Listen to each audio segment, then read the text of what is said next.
Once a gal was dreamy, Dobie. Once a gal was creamy, Dobie. Once a gal to call his own. Is she blonde? Is she tall? Is she dark? Is she small? Is she any kind of dreamboat at all? No matter, he's hers and hers alone. Dobie. Here I am, 17 years old, and when I think of the years I've wasted, if I'd met Myrna Lomax when I was 5, we would already have had 12 beautiful years together. As it is, we've only had one evening, 2 movies, and 3 milkshakes together. But they were wonderful. And all these years haven't been a total loss, because while I was wasting my time with yo-yos and roller skates, Myrna was growing up. Man, did she grow up. Hi.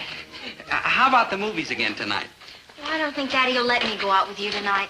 Not after last night. Just because I woke him a little? At midnight? Oh, I couldn't help it. And besides, I only missed your porch steps a little. Yeah, and fell through the glass cover over Daddy's prized nasturtiums. And he can't interfere with 2 human lives that are in love just because of some nasturtiums. Well, look, Daddy's having dinner downtown tonight with some old Navy cronies. Yeah. And if you came early, well, you wouldn't run into him, like about 6:30. 6:30? Oh, gosh, let's see. I gotta pick up some shipping orders for my father, get my baseball uniform out of the cleaners, eat, get dressed. I can't make it before 7. Okay, but no later than that, because you'll run into Daddy. Okay. Oh, say, I'm doing biology class in exactly 2 minutes, my love. But while I'm cutting up that dead frog, I'll be thinking of you, dear. What am I hurrying for? I still have 1 minute and 45 seconds.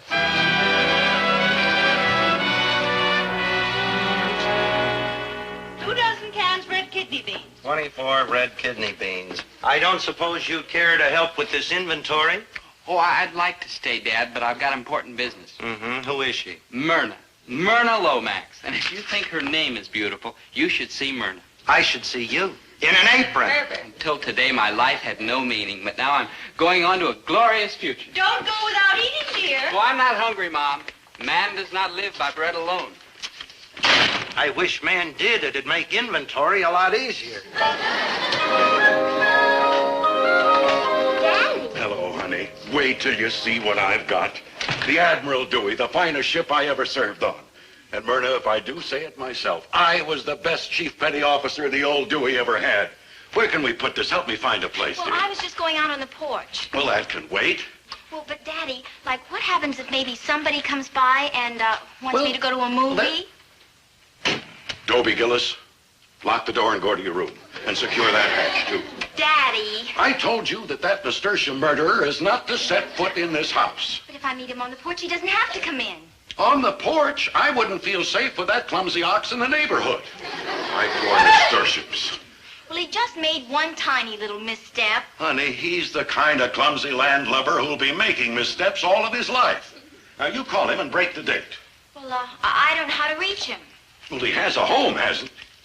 Well, maybe not. If his parents have any sense at all, they've gotten him a room someplace. Now, Daddy's got short temper. It's just he isn't home right now. Well, he had some errands to do before he I'm came not going to here. have him around here. I'll call him and break. Errands? What kind of errands? Where? I don't know. All he said was he had to sign some papers and get a uniform and pick up shipping orders. Myrna, is he joining the Navy? What? Uniform and shipping papers? It certainly sounds like he's joining the Navy to me. Would that make any difference? Any difference? I'm not locking my door to any Navy man. Really? Of course not. Any boy in the uniform of the United States Navy is welcome aboard this ship anytime. Oh, well, I don't think Dobie will be wearing his uniform tonight. Boy is joining the Navy. Fine lad. He's got his shipping. If he signed his papers, this must be his last night ashore. And I nearly ruined that for him. Honey, you should have told me about this sooner. Well, I sort of thought you were sore at Dobie. What for? Just because he fell into my piddling nasturtiums? Just being a typical sailor ashore. High spirits. And when the fighting starts, that spirit turns to steel courage. Say, did I ever tell you about the time? Oh, I'll let Dobie. There he is. Don't say a word about his joining the Navy. Well, I don't see why. Oh, his last night ashore. Why didn't you tell me you put in a new glass? My boy. Now, please, sir, Mr. Lomax, sir, I can explain about your nasturtium. Oh, forget about that. Welcome aboard, matey. Come in and drop anchor a while. Oh, I didn't drop your anchor, sir, honest. I didn't even touch it. I didn't even see it. It was me that fell in your nasturtium bed, not your anchor. I love a seagoing sense of humor. Yeah. Say, how are you feeling here, tough? Honey, it's something for the boy to be proud of. How is your gear, son? Is it in order? Yes, sir. It's fine in third, except it slips a little on hills. Oh, that sense of humor again. I meant your uniform, boy. How is it? Oh, it's nice and clean. I just picked it up. Good. Daddy, look, we just got to go to the movies. Okay. Now, just a minute. I've got some things in here Dobie will be interested in. I'll be right back. Quick, let's get out of here. When your father's being so nice to me, listen, now that I made a good impression on him, I ought to stay here and build it up for our future. Dobie, the reason you made a good impression on him is because he thinks you're joining the Navy. It doesn't make any... Joining the Navy? Yes. Where did he get an idea like that? It was the only way I could go out with you tonight. That's okay for tonight, but what'll he do tomorrow night when I'm still here in port? Don't worry, I'll think of something. Really? Myrna, I wish I could see your brain. I bet it's beautiful, too. Ahoy, matey! Yes, sir, Dobie, my boy. You'll be interested in all this, but you're in a hurry. They're the old signal flags, Yes, the preservers, but this is what I want you to thank you, have. sir, My but I going-away don't- gift oh, to you. yes. In there, my boy, is a perfect model of the old four-masted windjammer. Just what I always wanted. Daddy, you really shouldn't have. No. Yes, well, she's right. I'm being selfish. But, honey, it's just because I'm so all-fired proud of Dobie here. Well, you two run along now and enjoy yourselves at the movies. Yes, sir, the movie. Anchors away. 16 men in a dead man's chest. Yo. What a sense of humor.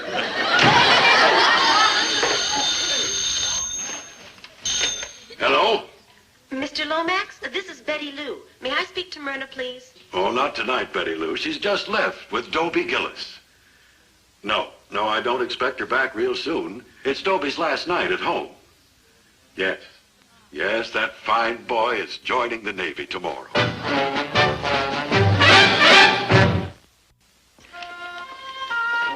Dobie's joining the Navy? Quiet, Maynard. It's a deep, dark secret. Oh, sure. My buddy, my good buddy Dobie Gillis is like joining the Navy. My congratulations, good buddy. Oh, why? How come you never told me? It's like a military secret, huh, shipmate? Yeah, I won't tell anybody you're joining the Navy. Joining the Navy? Not a soul, except, of course, the cats I'm inviting to the blast. The blast? You don't think I'm the biggest hero in the whole history of Central High School go away without throwing him a wingding? I think I need some air. All right, you cats, give him 3 cheers and a tiger for a hail,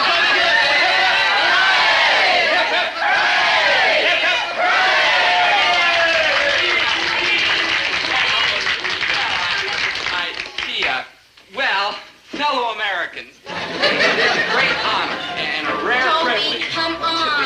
What is? They want me to make a speech. Come on, He's just too choked up to speak.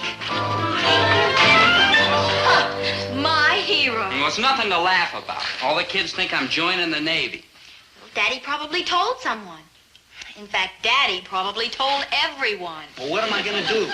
Just tell him you're not joining the Navy. Say it's a false rumor. Oh, that's all right for the kids, but what about your father? Oh, that's easy. We'll tell him you didn't pass your Navy physical. Yeah. You don't sound very happy. Sure, I'm happy. No, you're not. You know, I think you like being a hero. Now that's ridiculous. Come on, let's go right back to Wong's and I'll show you. I'll just tell them all right out that it's all a mistake and I'm not going into the Navy. And so, I'm sorry to have to tell you this sad goodbye now on the eve of my departure for the Navy. For it's been my lifelong dream to become a sailor in Uncle Sam's glorious, seafaring, ocean-going, nautical fighting force. And when I'm out there on the high seas with the wind and the salt and the spray in my face, with the shot and shell flying, yay, Dobie, yay! I'll be proud that I volunteered to defend these fair shores against any and all enemies, no matter what the cost to me and to my life. I thank you.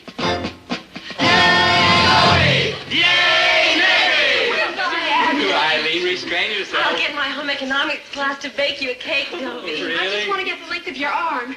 I'm going to knit you a sweater to keep you warm when you're out there fighting. Yeah. Better hurry. I may be fighting sooner than I thought.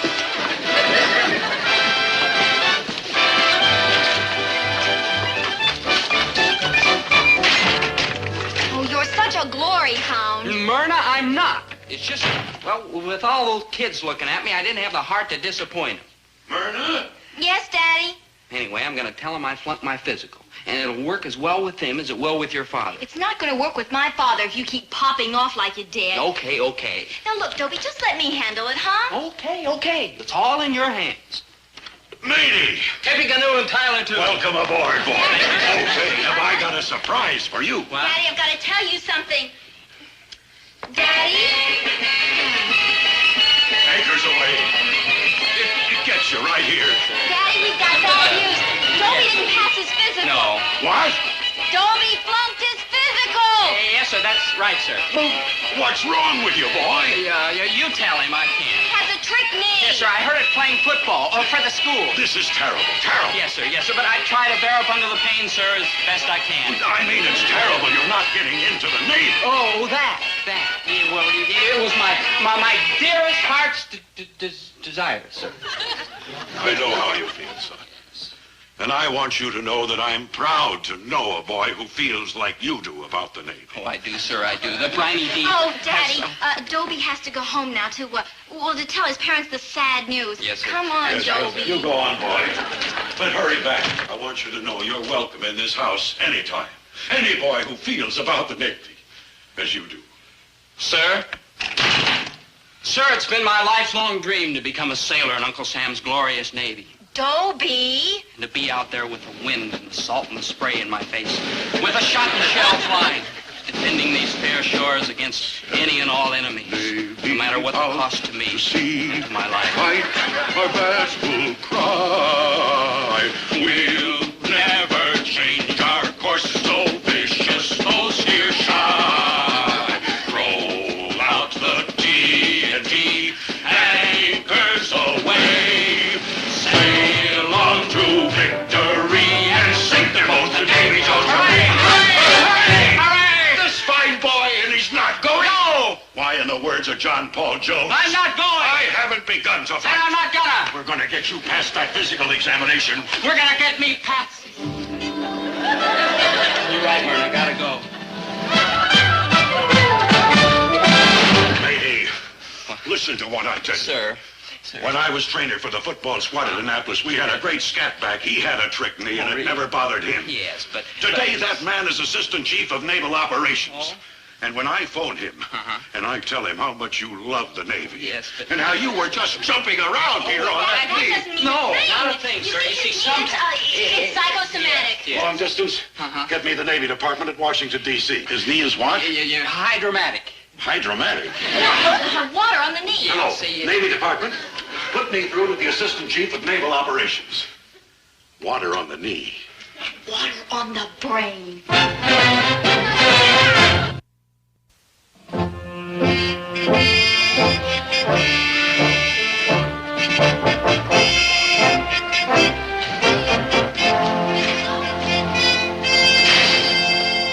Chief Petty Officer John Lomax, retired. Now hear this.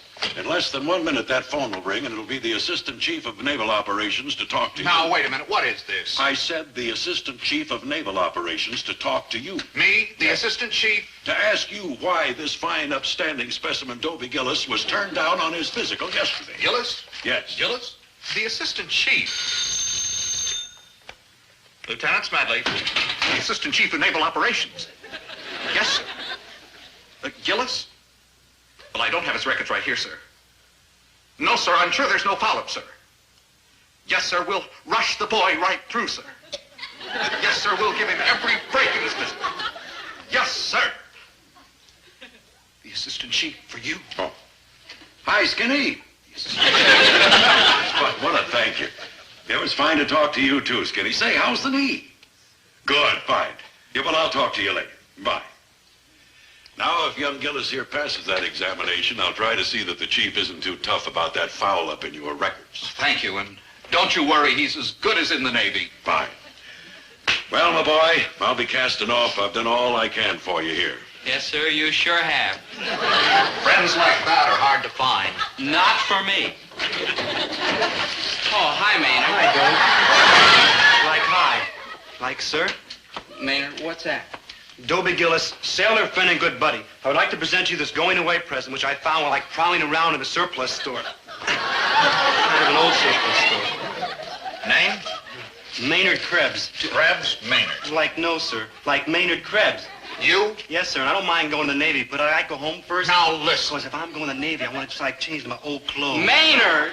Maynard, it's my name he wants. Dobie Gillis, sir. Gillis Dobie. Age? 17. 17? Yes, sir. The Navy doesn't accept 17-year-old enlistees. It doesn't? No. Oh, that's wonderful. I mean, doggone. I mean, it's wonderful that our Navy doesn't fool with kids, which I am, 17, since my last birthday. And I won't be 18 until my next birthday. So I'll see you then. Oh, Come back here. All you have to do is get your father to sign this consent paper, consent paper? giving his permission. You want me to call him? No. I'll take it. He'll sign, won't he? My father, wild horses couldn't stop him. All right, then you bring it right back here. I'll be here, too, if the medics give me combat clearance for another interview. Come on, Dobie, let's get your old man to sign. Man, like you're practically in. What's the matter? The matter is, I don't want to be like practically in. It was just a way of getting me in with Myrna's father. I had to keep shooting off my big mouth. We should never start these inventories. We never finish them. 18 boxes of salt. 18 salt. All we do is use up pencils. 16 cans of ripe olives. 16 ripe olives. Oh, how do you do? Can I help you, sir? I'm John Lomax, Chief Petty Officer, retired. I'm Herbert T. Gillis, grocer, working. This is my wife, Mrs. Herbert T. Gillis. Mrs. Gillis, I thought perhaps you might have heard of me. Your son, Dobie, is having dates with my daughter. Uh-oh. What? Now, if there's been any trouble... Trouble? I should say not. Dobie's a fine boy. You don't know him long, huh? Oh, my husband is always teasing about Dobie. We're both very proud of him. And that you should be. That boy's going to make a fine sailor. Yes, Dobie's... Sailor? Oh, he's got this... He hasn't told you he's enlisting? Oh, you must have the wrong boy. Our kid's too lazy to give up a cushy setup like he's got here. No, I'm talking about your son, Dobie Gillis. I've just left him at the enlistment office. And the boy's not lazy. He's just the type of material our fighting Navy needs. You sure you got the right boy? Sort of a semi-tall, blonde kid, medium build, not too bright. Herbert. Mr. Gillis, don't underestimate that boy. I tell you, he's going to make a fine sailor. Oh. Now, here, Mrs. Gillis, I didn't mean to torpedo you like this. Naturally, I assumed Dobie had told you. Well, here, I just dropped by to leave this for the boy. Mrs. Gillis, please, I understand how you feel right now, but don't you worry. You're going to be very happy. You'll be getting mail from that boy from all over the world. Tim, Okinawa, Nome, Alaska. My baby.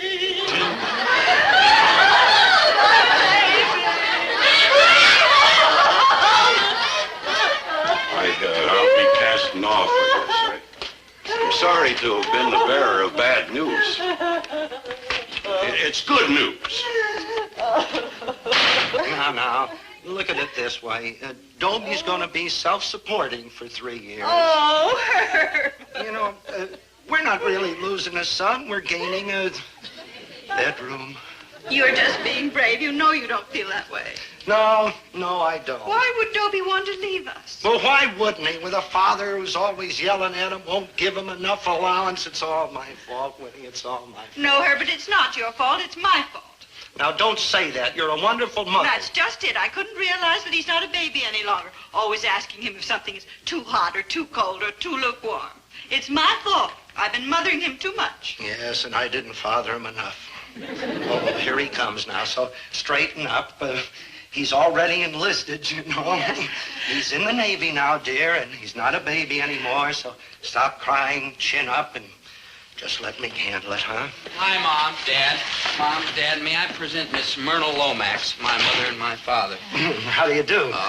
We were just sort of taking inventory here, but of course, that can wait while we have a nice little home, my boy. Dobie, oh, my little baby, my baby. No, you're not going in any Navy. Oh, we know all about it. Mr. Lomax was here, but I don't care what you sign. You are not joining the Navy. I'll get you out of this if I have to call the President of the United States personally. The President? Yeah, he's a veteran, too. Oh, thank What's you. this, Thank your you. enlistment paper? I'll want that when I get on the phone. No, Dad, I'm not in the Navy. I'm too young. That's just a paper you were supposed to sign giving your consent. I will not. My good buddy's like safe. Yeah. Darling, I'm sure that someday you'll realize that we're right. Goodness, whatever gave you such an idea? Joining the Navy at your age. Oh, I don't know, Mom. Aren't you happy here? Oh, sure. I Gosh, mean, yes, have Mom. we done anything, dear? Gosh, no, it's wonderful here. Because if And you're anything's both making wonderful. you unhappy, why, we could raise your allowance. Winnie, or the boy give you said more he's of the happy. automobile. I don't want to leave, Mom. That is, I just wanted to do my bit, you know, for my country. Oh, that's a wonderful attitude, dear. No, I just mean that, well, I saw my duty, that's all. I just wanted to serve my country, even if I am pretty young. Dobie, you promised you'd walk me home. Now, come on, let's go, huh? But I'd never forgotten you, Mom, or you, Dad. Even when I was out there on the high seas with the wind and the salt and the spray in my face, with the shot and shell flying, I'd have taken out a minute, regardless of the danger to myself, to be comforted by the fact that you were all safe from the shot and shell. Yeah, Dobie! Yeah, Navy! Maynard! Navy out to sea, fight our battle cry. We'll never change our course, so vicious, bold and shy. Roll out the TNT, anchors away. Sail on to victory and sing them all the Navy Jump. Hooray! Sign it! Sign the consent paper! You're right, honey. You're right. Here, boy. Go. Don't think of us. Your country needs you. Goodbye, my sailor. Goodbye, my sailor. I tell you. Go, boys. Go. Our boy. Our baby boy.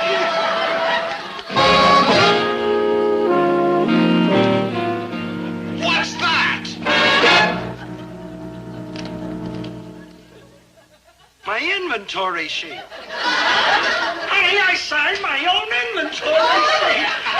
There's the consent paper here. Dobie, you're safe. You're safe. Darling, we were sorry about trying to be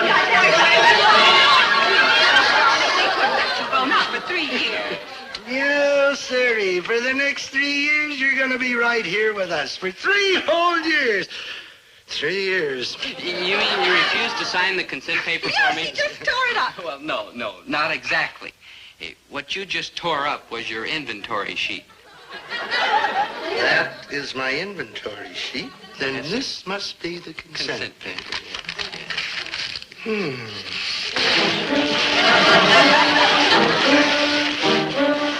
I gotta kill that boy. I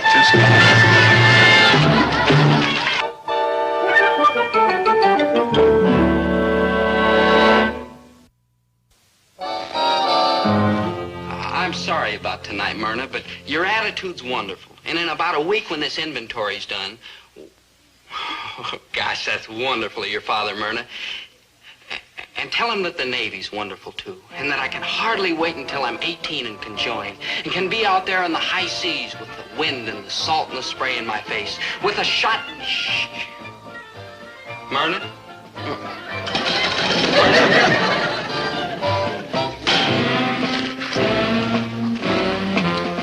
One, two, three, You in the four, soup, boy? 5. Yes, sir, as usual. 6, 7, 8, 9.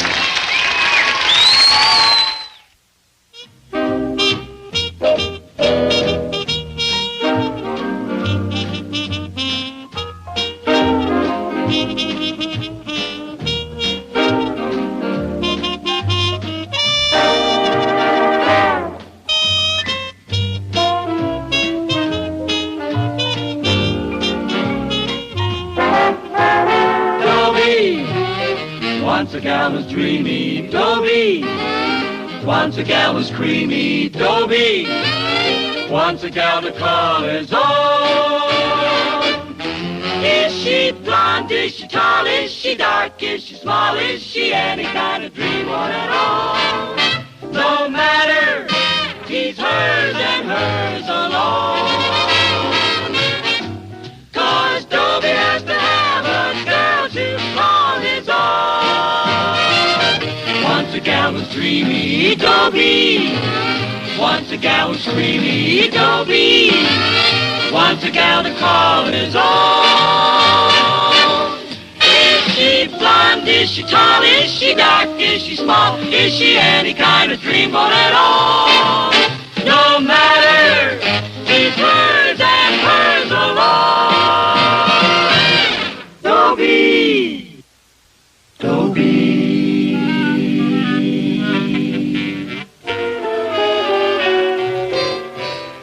I have a problem, as usual, and the usual problem, too.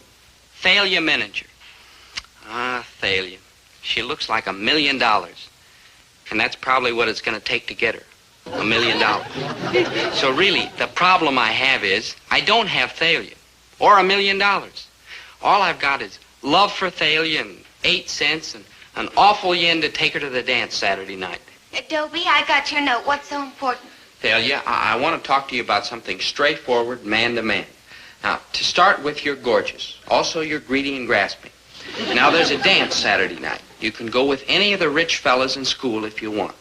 But, Thalia, there's one tiny soft spot in that hard heart of yours, and that soft spot is me. You'd really like to go to the dance with me. So, Thalia, I'm asking you for once in your gorgeous, greedy, grasping life, forget sordid money. Was all that just so you could ask me to go to the dance Saturday night? Well, yeah. You're sweet. Me? And I'm crazy about you. You are? Well, I must be to want to go to the dance with you. You'll go? Uh-huh. Ah, Under Thalia, certain my conditions. Thalia. Ah, you won't be sorry. Well, what conditions? Sordid money. How'd that get into the conversation? You brought it up. Oh. Now, I want to go to the dance first class. Well, naturally, I know Dad'll let me have the truck. No, Dobie. No? No, I want to go in a taxi. A taxi? Yes. Let's compromise. We'll walk. A taxi both ways. Both ways? Or I don't go. All right, a taxi. And Now, you'll you really- have my blue formal clean. Yes, but Your blue formal clean? Well, you'll be looking at it, won't you? Yeah, And but... you'll be dancing with it, won't you? Yeah, but... I mean, you wouldn't want me to go to the dance without it. No. Or you wouldn't want it to go to the dance without me. It's what they call a package deal. Yeah. Agreed, my darling. All right, it's a date as soon as you sign this. Sign? What's this? It's a list of the things you just agreed to. I whipped it up in typing class. You see, it even has estimated cost. Total $11? But it's like a contract. I've been through this too many times with you before where you've made a lot of promises before a dance, and then you say you don't remember.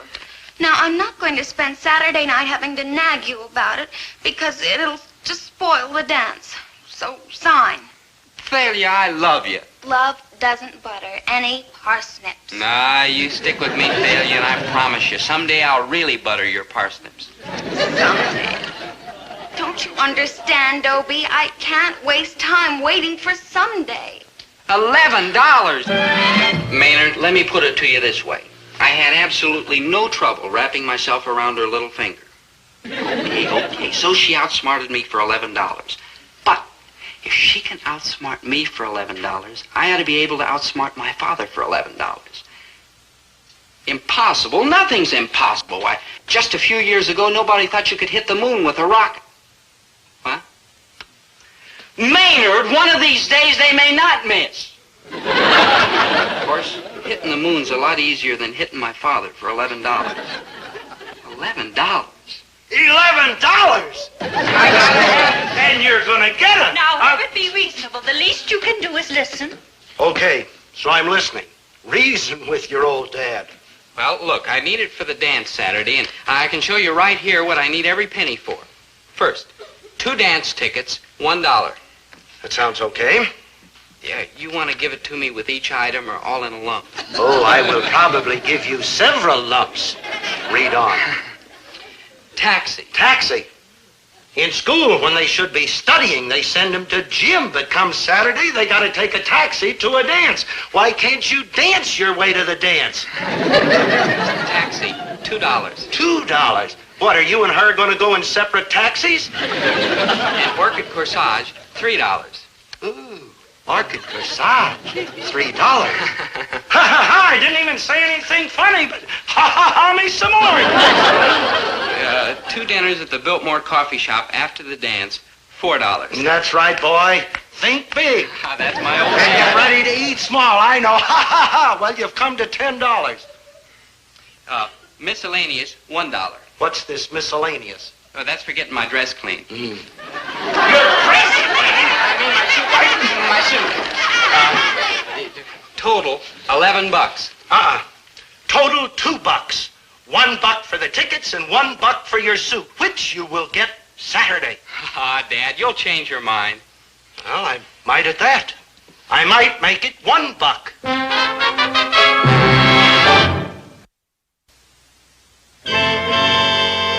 You see how I handle things?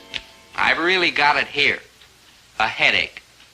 I haven't got the $11, but I'm still holding on to Thalia by the tips of my bleeding fingers. I talked her into a 24-hour extension on the contract if I get her formal clean. And I found just the place. A new cut-rate shop on the other side of town.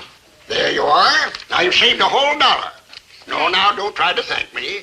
You know, we're losing money on every garment, but we're just opening our shop here, and we want to get, make a lot of good friends. So you please tell everybody you know about our Get Acquainted offer.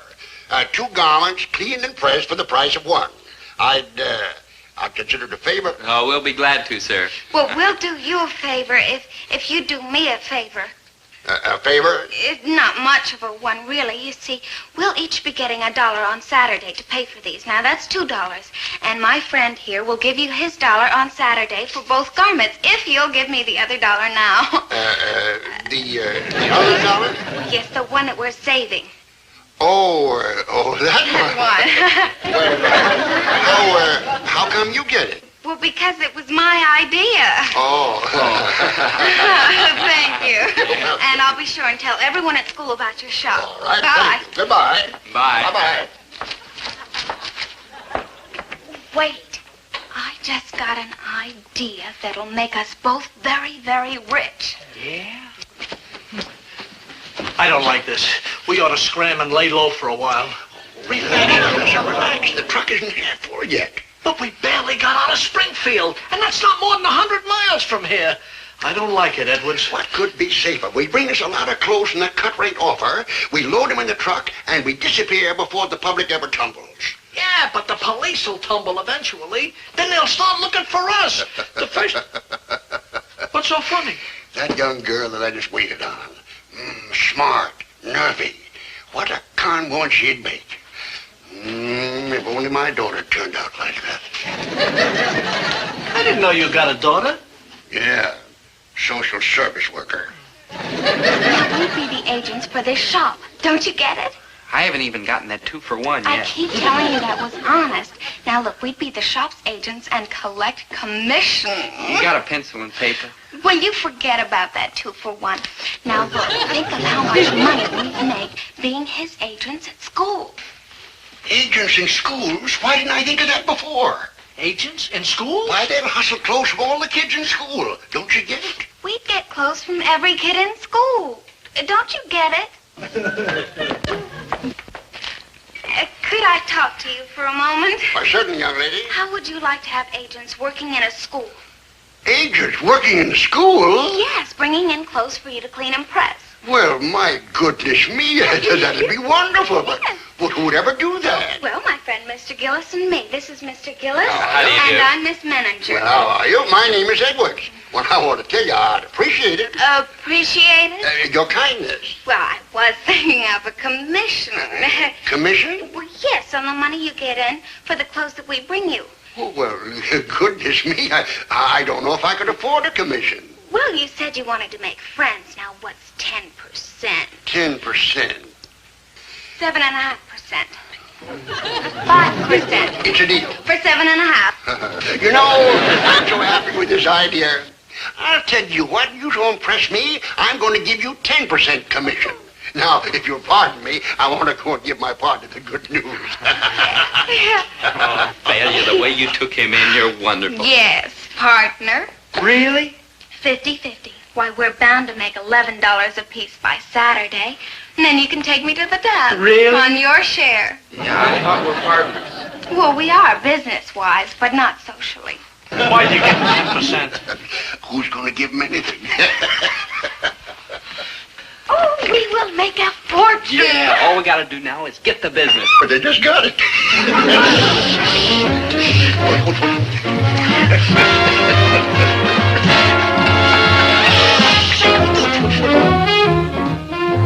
Boy, that Thalia. She doesn't do things halfway. When she goes into a business, she really goes into it. I mean, within a week, Thalia and I were the biggest dry cleaners in town. My father's store is right on the way to school. A very convenient place for the kids to drop off their cleaning. Boy, did we do business. And the first thing Thalia did, she hired an advertising manager. Like hear ye, like hear ye. Bring it in, we'll clean it for 50 cents. Charge your old man a buck. Don't miss this golden opportunity to cheat your parents. Like hear ye, like hear ye.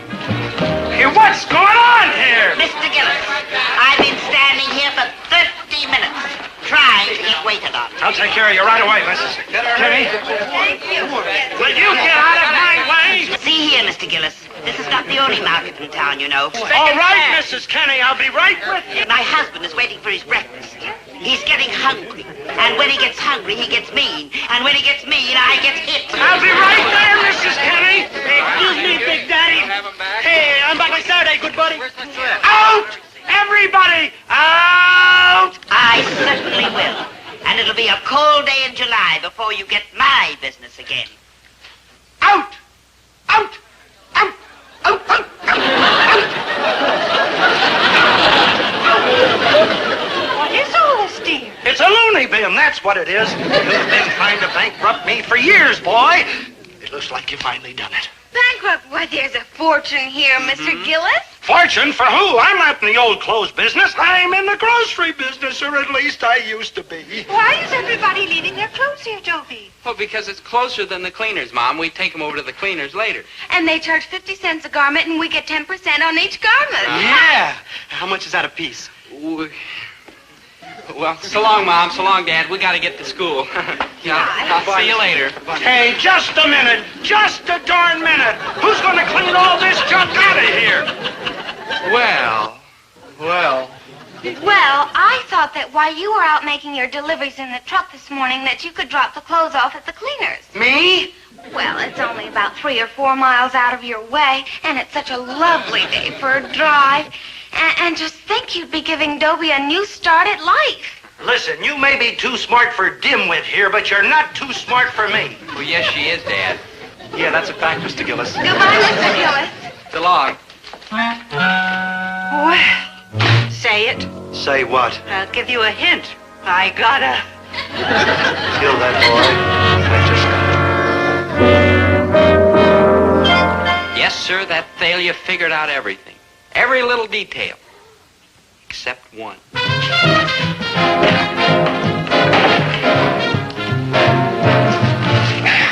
Just one more load. Thank you. I certainly appreciate this. Can we go now, Edwards? Can we, huh? One more load coming in. Oh, let's blow. I don't like the looks of this caper. Possess your soul in patience, little man.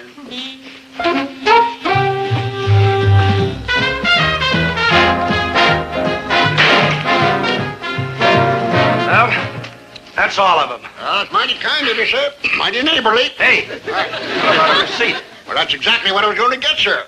Oh. Now, Edwards, now, for Pete's sake, now. Right now, but wait till I get my hat and my coat. We'll jump in the truck and blow town. Go on, hurry up. Hey, where's that receipt? I ain't got all day, you know. Aha! Aha, what? I caught you red-handed, didn't I? What are you talking about? You know what I'm talking about, Buster. Running this phony cleaning shop and stealing clothes? Stealing clothes? Yes. Hey, that's it. We gotta catch them. They just went out the back way. Wait a minute, wise guy. I'm wise to all those tricks. Now, come along peacefully. Listen, my name is Herbert T. Gillis. I got nothing to do with this cleaning shop. I own a grocery store at 9th and Main. Save it, Buster. Don't make me use no violence. All right, take me down to my store. My wife will identify me. I keep telling you, I'm wise to all those tricks. All of them. If you're scared, I'll run away. Put the cuffs on me. Of course he's Herbert T. Gillis, officer. I'm Dobie Gillis. You shut up! Even you heard what my wife said. Your wife? Who are you trying to kid, Buster? You mean your gun mom? I've seen that type of thing before. Plenty of them. Listen, you turn me loose, you fathead, or I'll have you pounding a beat out in the sticks.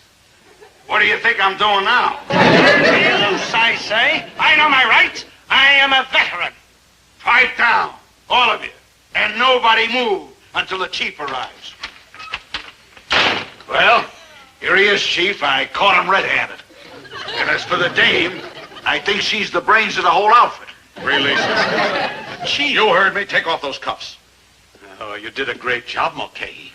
While you were arresting this citizen, the thieves got away with the clothes. I'm sorry, Mr. Gillis, but you can see how Mulcahy here could have made a mistake. Yes, I see perfectly. But I hold no grudge. However, if you don't mind, I would like to have a few words with my son. Alone. So if you and Sherlock Holmes here would please take off, I'd appreciate it. Okay. Station house. Thanks, Mr. Gillis. Oh.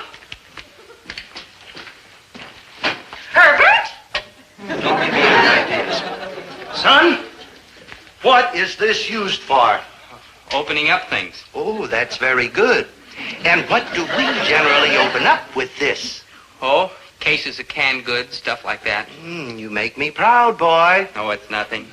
Take this, you lout, and get out there in the back room and open up every one of those crates and boxes and unpack every last one of them. And when you're finished with that, mop the floor. And when you're finished with that, wash the window. And when you're finished with that, wash the truck. And when you're finished with that, come upstairs. I'll be lying down thinking of other things for you to do. But, Dad... Shut up! How many suits and dresses do you think you and your partner turned over to them crooks? 300? 400? Like that, yeah. Well, those are stolen now, boy. And who do you suppose is going to have to pay for them? You? You're getting warm. Take another guess. Me? Go to the head of the class and go to work and keep working until you've earned enough to pay for 400 suits and dresses. Yes, sir.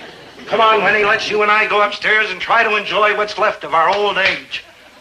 Cheer up, dear. Work never hurt anybody. No. Look what it did to Dad. Look what it did! I got it!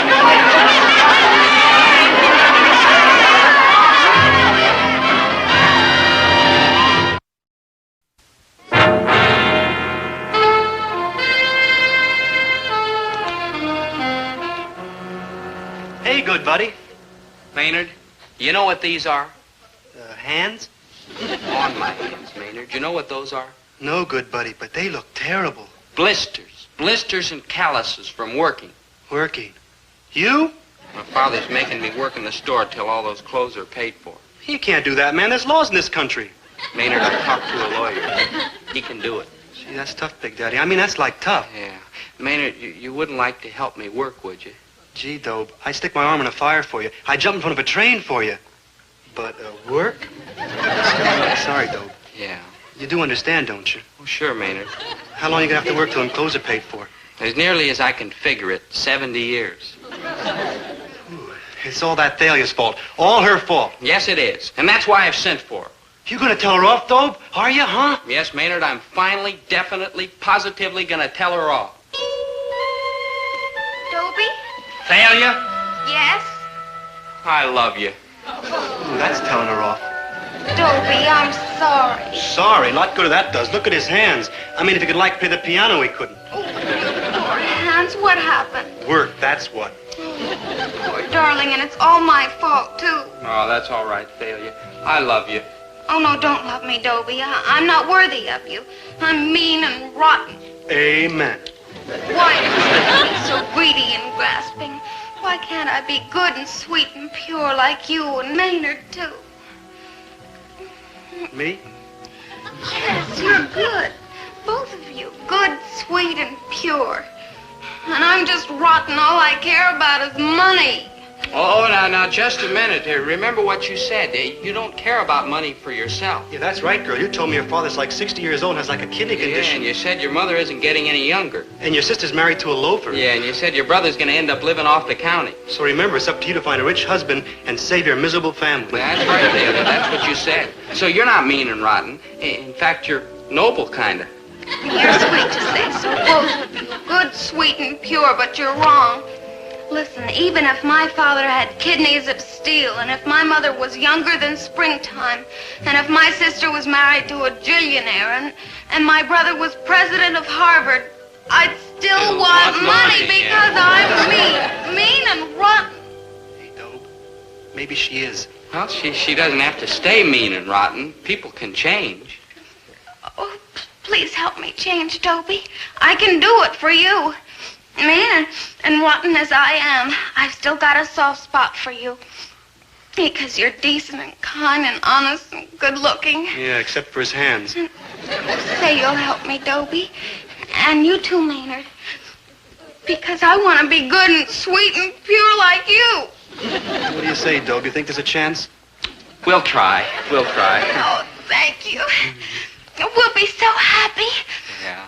Just simple, sweet, kind, good people. What do we need with money? The best things in life are free. Ooh, what a title for a song.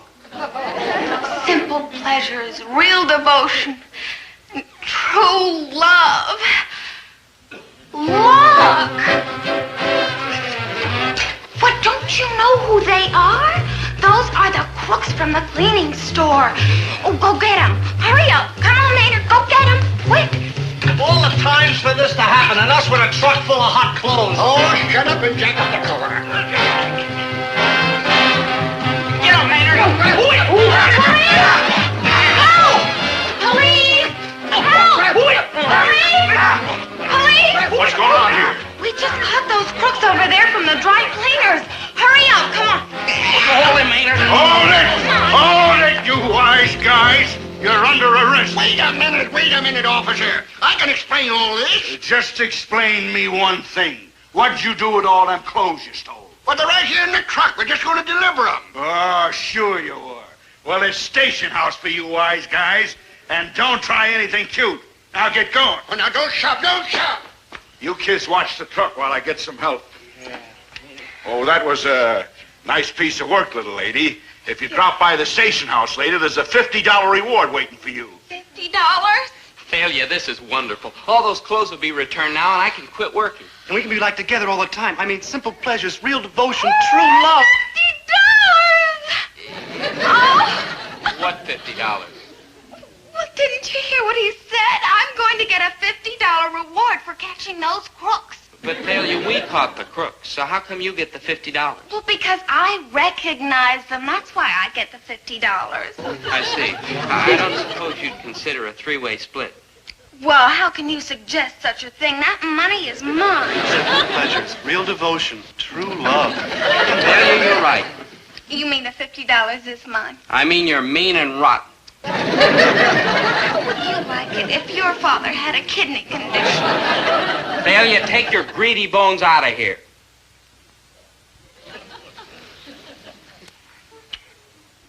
Am I really mean and rotten? The meanest. The rottenest. You're right, Dobie. I decided to split the money. 3 ways? Now, just a minute. Fair is fair. I was thinking that I should get like $40, and you and Maynard can have $5 apiece. Grab it, Dobe. You're never going to get a better shake from this one. No. And then you can take me to the dance Saturday night Thalia, with baby. your $5, and you'll have my blue formal clean. She's all heart, that girl.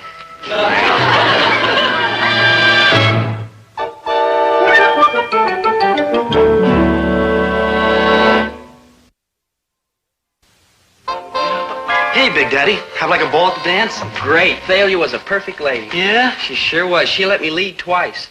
Yeah, everybody was talking about it. Yeah. Hey, did you make her take her home in a taxi? Of course not. In fact, she was very generous. She got her father to lend me his car. No kidding. Yeah, and she only charged me 40 cents an hour and 6 cents a mile. She's all heart, that girl. Yeah.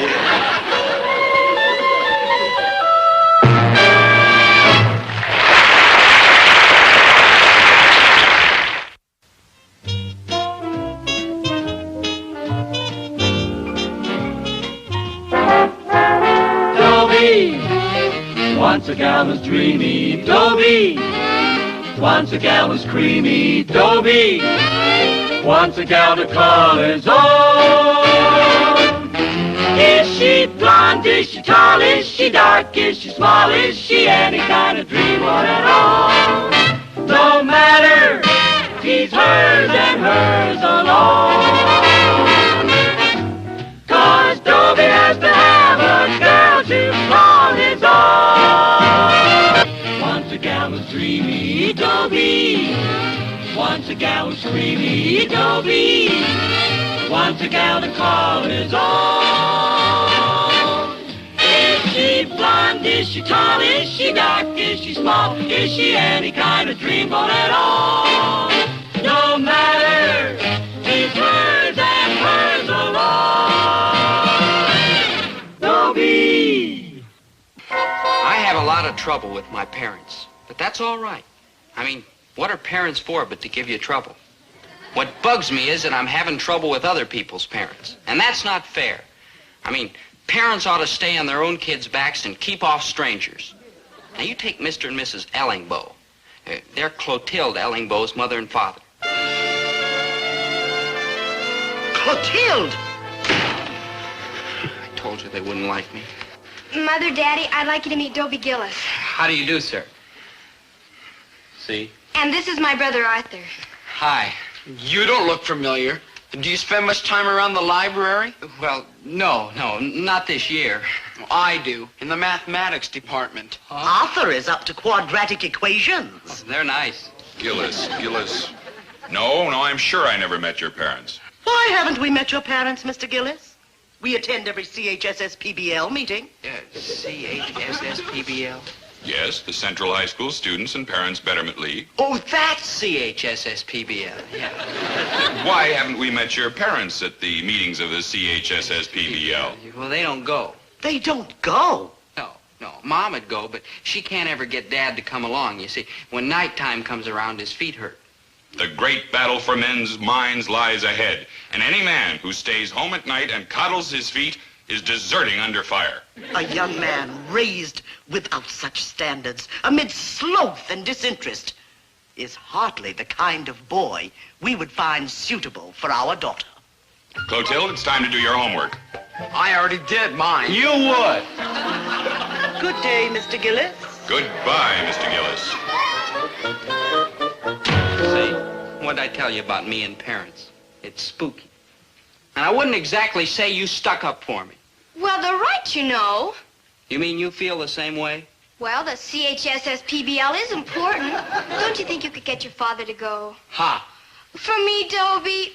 Dear Dobie. Clotilde, for you, I'd walk over a bed of coals 8 miles long. I'd throw myself in front of a streetcar. I'd go without food and water. But trying to talk my father into something, it can't be done. Dobie, that's ridiculous. You can do it. Make your father give you a promise that he'll go to next Wednesday night's meeting. He'll give it to you. Boy, will he give it to me. Oh, Maynard, I have to do a terrible thing to my father.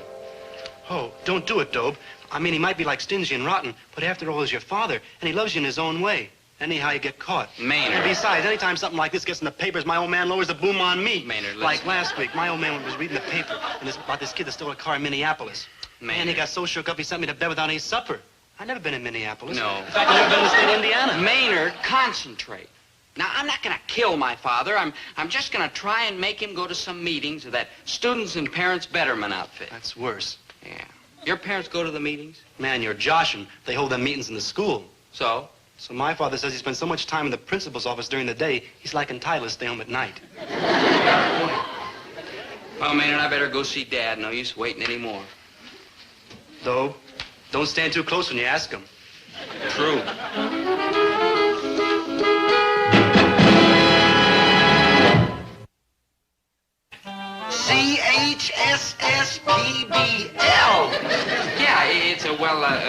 club, Dad. Who needs more clubs? I'm already a moose. Do they go bowling? No. Do they shoot a little snooker? No. Do they sit around and smoke and swap stories? No. Then it's a phony organization and they ought to be investigated. Herbert, Dobie is talking about the Students and Parents Betterment League. They do very worthwhile work. I'm glad I'm a moose. Dad, I'm just asking you to go to one of their meetings. Don't get sore. Sore? Who's sore? It's a perfectly reasonable request. I'm glad you're taking that attitude, dear. Why, certainly. I ought to put on a suit and tie and go to all kinds of meetings every night. All I do is get up at 5:30 in the a.m. every morning and go down to the produce market. So when night comes, I'm full of vim and vigor and ready to put on a suit and a tie and go to some meeting at some broken-down auditorium and sit on those hard seats and listen to stimulating discussions about the problems of adolescence. Well, they do have problems, you know. Oh, I know. And I know how to solve them. Just give me a sawed-off baseball bat about yay long, and I will turn this adolescent into the most well-adjusted kid you ever saw. A little lumpy, maybe, but well-adjusted. Herbert, you are not being very progressive. That's right, Dad. You shut up. Herbert. And why all this sudden interest in education? Oh, what a stupid question. There's got to be a girl in back of it somehow. I don't know how, but somehow. Dad, I'll be honest with you. Oh, not all at once, boy. A sudden change like that can give a man a case of the galloping jumps or something. Be just a little honest to begin with, huh? Dad, I'm in love with a girl named Clotilde Ellingbo. Clotilde Ellingbo? Parents are very fine people. Unlike your parents, who are axe murderers. Herbert, be quiet. I happen to know who the Ellingbos are. They're very active in all kinds of worthy causes. Well, he says that any father who doesn't take an interest in his child's education is no better than a slacker. Slacker? Listen, I enlisted and wound up a first sergeant with a good conduct medal. He was probably riding a disc in the Pentagon. Actually, Daddy was a PT boat commander. Oh, an officer, huh? It figures. Herbert, will you listen? For years I've been trying to tell you the same thing. Helping with Dobie's education is very important. And for years I have been trying to tell you the same thing. My feet hurt, my legs hurt, my back hurts, my arms hurt, my head hurts. No wonder your head hurts. Open it up. Let in a little fresh air. Fresh air in my head? New ideas, new thoughts, stimulation. That's what you need. What I need is to lie down. Nonsense. When's the next meeting, dear? Wednesday night. We'll be there. Thanks, Mom. And Dad, it won't be too bad, honest. You may think your soul's dead, but believe me, somewhere a tiny spark still burns. Now, listen. Keep that thought, Dad. I gotta kill my boy. I just can't.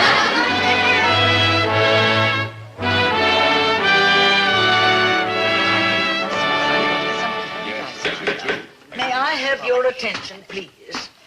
Well, as you know, we have postponed the meeting of our regular Student and Parent Betterment League so that we may devote our entire discussion to our annual musical review, which is quite widely known now as the CHSS-PBL Capers. Well, Mrs. Kenny here has again agreed to give her delightful rendition of She Was Poor, But She Was Honest, which we've all known and loved for the past 15 years. The old ones are the best, I always say. Thank you. Now may we hear from our faculty representative, Mrs. Adams. Thank you. Mr. O'Malley, our gym teacher, has agreed to do an exhibition on the parallel bars and rings. He's recovered from last year? Oh, yes,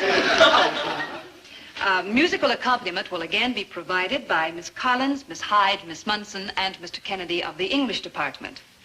The sweet strings of Central High, as they like to call themselves. Yes, don't they? Mr. Schwartz of manual training is going to do some glass blowing, and Mr. Milfloss of biology will do bird calls of North America. Well, thank you, Mrs. Adams, for functioning with your usual dispatch and efficiency. Well, I think we may safely say we're all set. Well, not quite, Mrs. Armitage. Why, with all this abundance of talent? Oh, yes, talent is not our problem. Labor is. We need someone to pull the curtains, shift scenery, handle the lights, take care of all the physical detail backstage. Oh, where would we ever find such a man? Sometimes, Mrs. Armitage, our prayers are answered very quickly. Good goodness, maybe we got the wrong night. No, this is Wednesday night. I know, because we are missing the millionaire. Up here, Mr. Gillis. Oh, do come up. Where's this Betterment League clam bake? We canceled tonight's meeting of the Student Parent Betterment League. Swell. Instead, we're having a special little meeting. Yes, you might call it a rump session. Good evening, Mrs. How do you Gillis. do, Mrs. Armitage? Howdy doody, Mr. Gillis. I see you know everyone except the Ellingbows, Mr. and Mrs. Gillis. How do you do? No, the PT boat commander. No, you've heard. I heard. You must be Dobie's parents. How nice to see you at the CHSS PBL. Please sit down, won't you? It's so fortunate that you dropped by this evening. We were just discussing the capers. What capers? Oh, it's our annual musical review. Amateur theatricals? And oh, how nice. And it's for such a worthy cause. After the show, we take up a collection for the teenage canteen. I don't want to brag, but I still have quite a sweet little voice. It's not very large, of course, but it's clear and true. Maybe you could use me in your capers? Well, I don't know. Of course we could use you, Mrs. Gillis. And Mr. Gillis, too. Me? Oh, I'm sure you'd be a great asset to the show. It's such a worthy cause, the teenage canteen. Well, as a matter of fact, I used to do a little hoofing when I was a kid. You see, I won this course in tap dancing at a raffle one time. As a matter of fact, Mr. Gillis, we have all the talent that we can use, especially since we've added Mrs. Gillis to the cast. I know just what I'm going to do. A lovely old song about a shepherdess and two little lambs. Mr. O'Malley is going to give an exhibition on the parallel bars, and Mr. Swartz is going to do some glass blowing. Well, as you said, you are really loaded with talent. What do you want from me? To assist me. I'm the stage manager, you see, and you will assist me. You know, the little things that one does backstage. Like pulling up curtains, shifting scenery, tending the lights, pushing a broom, little things like that. Uh-huh. Don't you? Of course you can. Oh, I gotta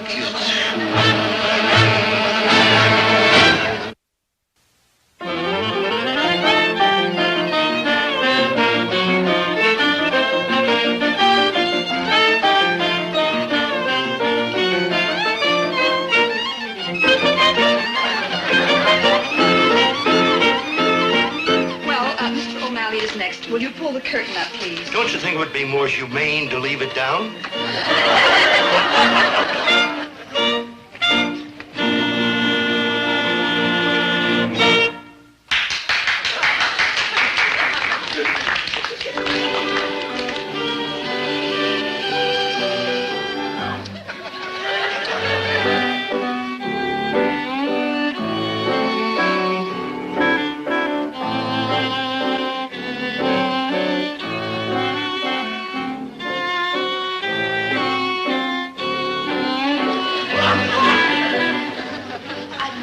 So many are walking out. Basic law of human nature, self-preservation. I thought we had some very nice acts. Acts? What acts? A couple of fat dames out there playing chopsticks on a pile of masons, drawing some bald-headed galoot with glasses, gargling the mating call of the tuft-headed ibis. Those weren't acts, those were major disasters. We're not professional entertainers, we're only amateurs. Oh, you can say that again and Mr. again. O'Malley's finished his act. And that took nerve. Mr. and Mrs. Ellingbow, you're on. And Arthur.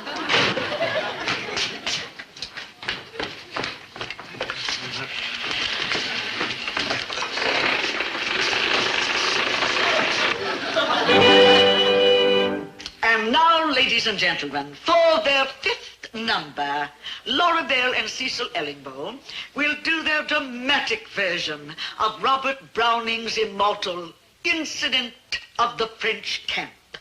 They will be assisted by Master Arthur Ellingbow. You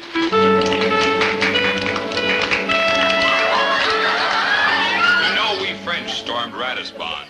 A mile or so away on a little mound, Napoleon stood on our storming day. With neck thrust out, you fancy how, legs wide, arms locked behind, as if to balance the prone brow, oppressive with its mind. Just as perhaps he mused, My plans that soar to earth may fall. Once my army waver at yonder wall. out twixt the battery's smoke there flew a rider, bound on bound.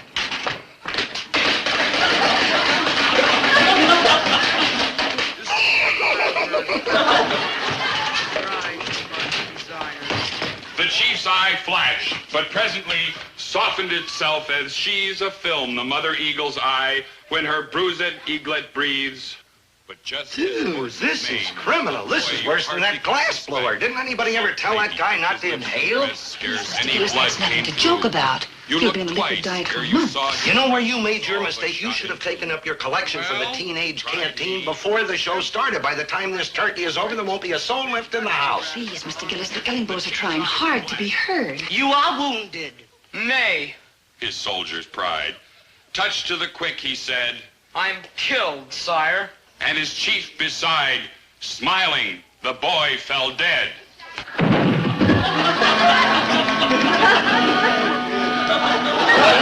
out there and do a soft shoe or something. You know, I had dancing lessons when I was a kid. So did I, Mr. Gillis. Everyone had dancing lessons when he was a kid. All right, let's do one together, huh? Please, Mr. Gillis, our job is back here working. That's easy. The hard part is out there watching.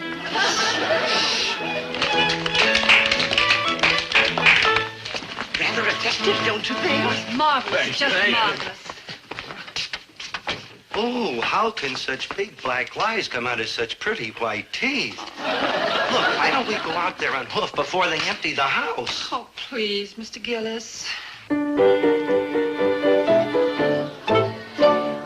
I'm thinking of a little town where birds are singing, bells are ringing on the hill. I see you in that simple town, the memories bringing round my heart that old love trail. I close my eyes and wander, in dreams I go back yonder. It seems I'm with you still by the mill, where they made sweet cider, I made sweet love to you. Mill wheel was turning as I sat there yearning for one kiss, the sweetest I knew. On the hill, from the old town chapel, those evening bells would chime. That golden November sweet cider time when you were mine. Oh, no. Come on, lady, dance with me, please. No, be quiet. For the teenage canteen, for the sake of sweet charity, before they tear this place down as a menace to public health. Come on, dance with me. Well, there's still some people out there. On the hill, from the old town chapel, those evening bells would chime. I always remember that golden November, sweet cider time when you were mine. Sweet cider time when you were mine.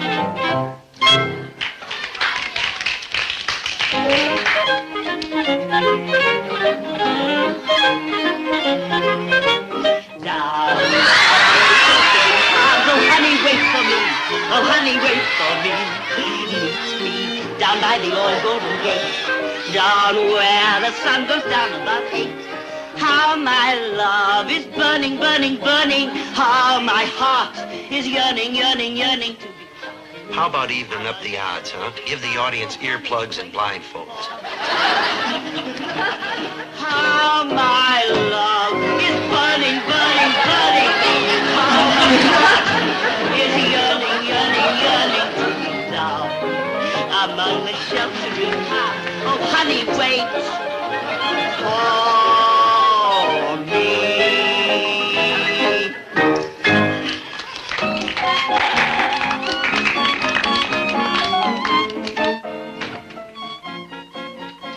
doesn't she look pretty, Mr. Gillis? Do you mind if I use 2 little lambs in this number? It will give it a touch of realism. Real lambs? You'll see. Well, you're on next, Mrs. Gillis. Tally-ho! That's showbiz.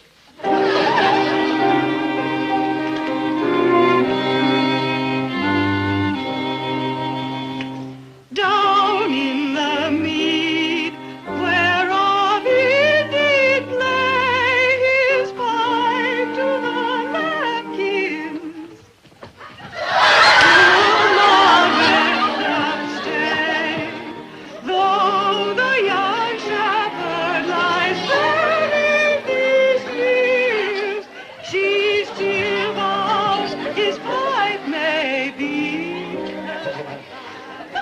I wonder if it's too late to change my name.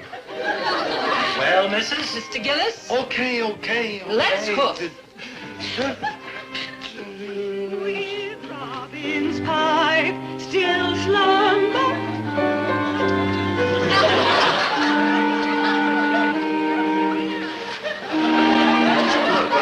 I'm sorry. Don't apologize, dear. I was gasped. Oh, I wouldn't say that. I would. Well, you ready? Oh, well, what about costumes? We can't dance in these clothes. Mrs. Adams, for the Lincoln-Douglas debate, will these costumes do? The costumes will do very nicely.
Meeting to investigate serious charges made by certain members of the Betterment League. Well, I Very glad to see you. Quiet, please. One at a time, please. Mr. Ellingbo. Mr. Chairman, Mrs. Ellingbo and I are known far and wide for our fair-mindedness. There are some things that simply aren't done. A teacher entrusted with the minds and hearts of our young people, showing off her legs in public. Disgraceful. And tying us up. Lovely. Delightful. What? I mean, her legs were lovely. And delightful. Very much like mine when I was a mite younger, of course. Think of all the money we've made for the teenage canteen. Disgraceful. That's what it was. Yes, and we demand to know what's going to be done about it. We're not going to do anything about it until we have a look. Will you oblige the piano, Jethro?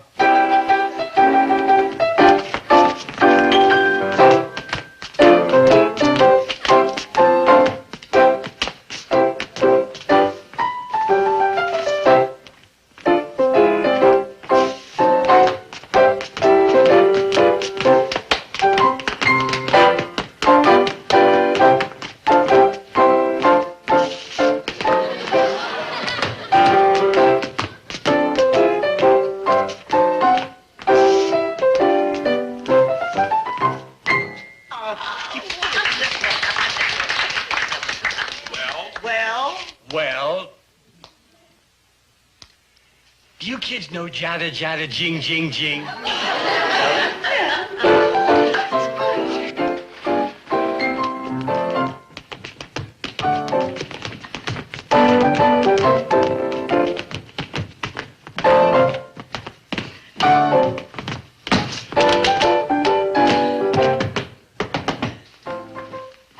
Hi, Dobie. Oh, hello, Clotilde.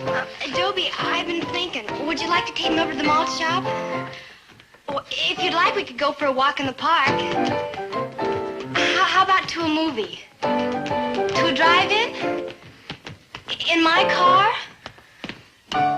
I'll pay. Dobie, you haven't even heard a word I've said. Oh, sure I did, Clotilde. Say, he's pretty good, isn't he? I mean, considering his age and the condition of his feet. Yes, sir. I'm real proud of Dad.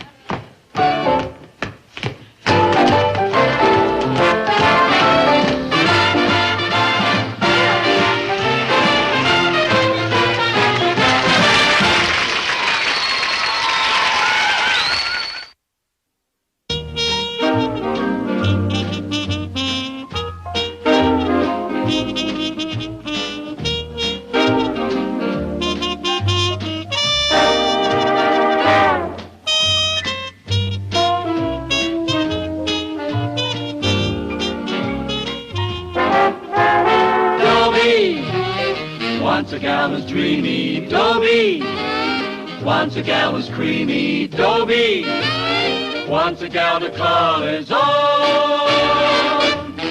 Is she blonde? Is she tall? Is she dark? Is she small? Is she any kind of dream or at all? No matter, he's hers and hers alone. 'Cause Dobie has to have a girl to call his own. Once a gal was dreamy, Dobie. Once a gal was creamy, Dobie. Once a gal to call his own. Is she blonde? Is she tall? Is she dark? Is she small? Is she any kind of dreamboat at all? No matter, he's hers and hers alone. Dobie. I'm scared. I better do something quick or I'm in big trouble. What am I scared about? I can give you the answer in 2 simple words. Melissa Frome. Ah, soft, pink, creamy, beautiful Melissa. She's a girl. What a girl. She's crazy about me. Perfect, huh? Well, that's why I'm scared. It's too perfect. Something's got to happen to spoil it. Dobie, dear, I'll have... Chocolate egg foo young sundae with double whipped cream. Oh, Dobie, darling, that's exactly what I wanted. Uh-huh, Oh, yeah. well, wonderful. That's simply wonderful that you knew. Mm-hmm. You know, it's almost like magic. Yeah. What magic? Every time you two come in here, she orders a chocolate egg foo young sundae with double whipped cream. Big deal. What do you want? Mrs. Tarantino, I'll just Have a glass of water, please. Yeah, I could have figured that out. Empty Walletsville. Yeah. And we got no magic bond between us. No. Tarantino was certainly impolite. I think you ought to report her to the manager. Oh, I couldn't do that. Well, then I will. No, Melissa. No, try to see it her way. She works so hard all day long, and how much can she make in here? And our circle of dimes known as a lavish tip.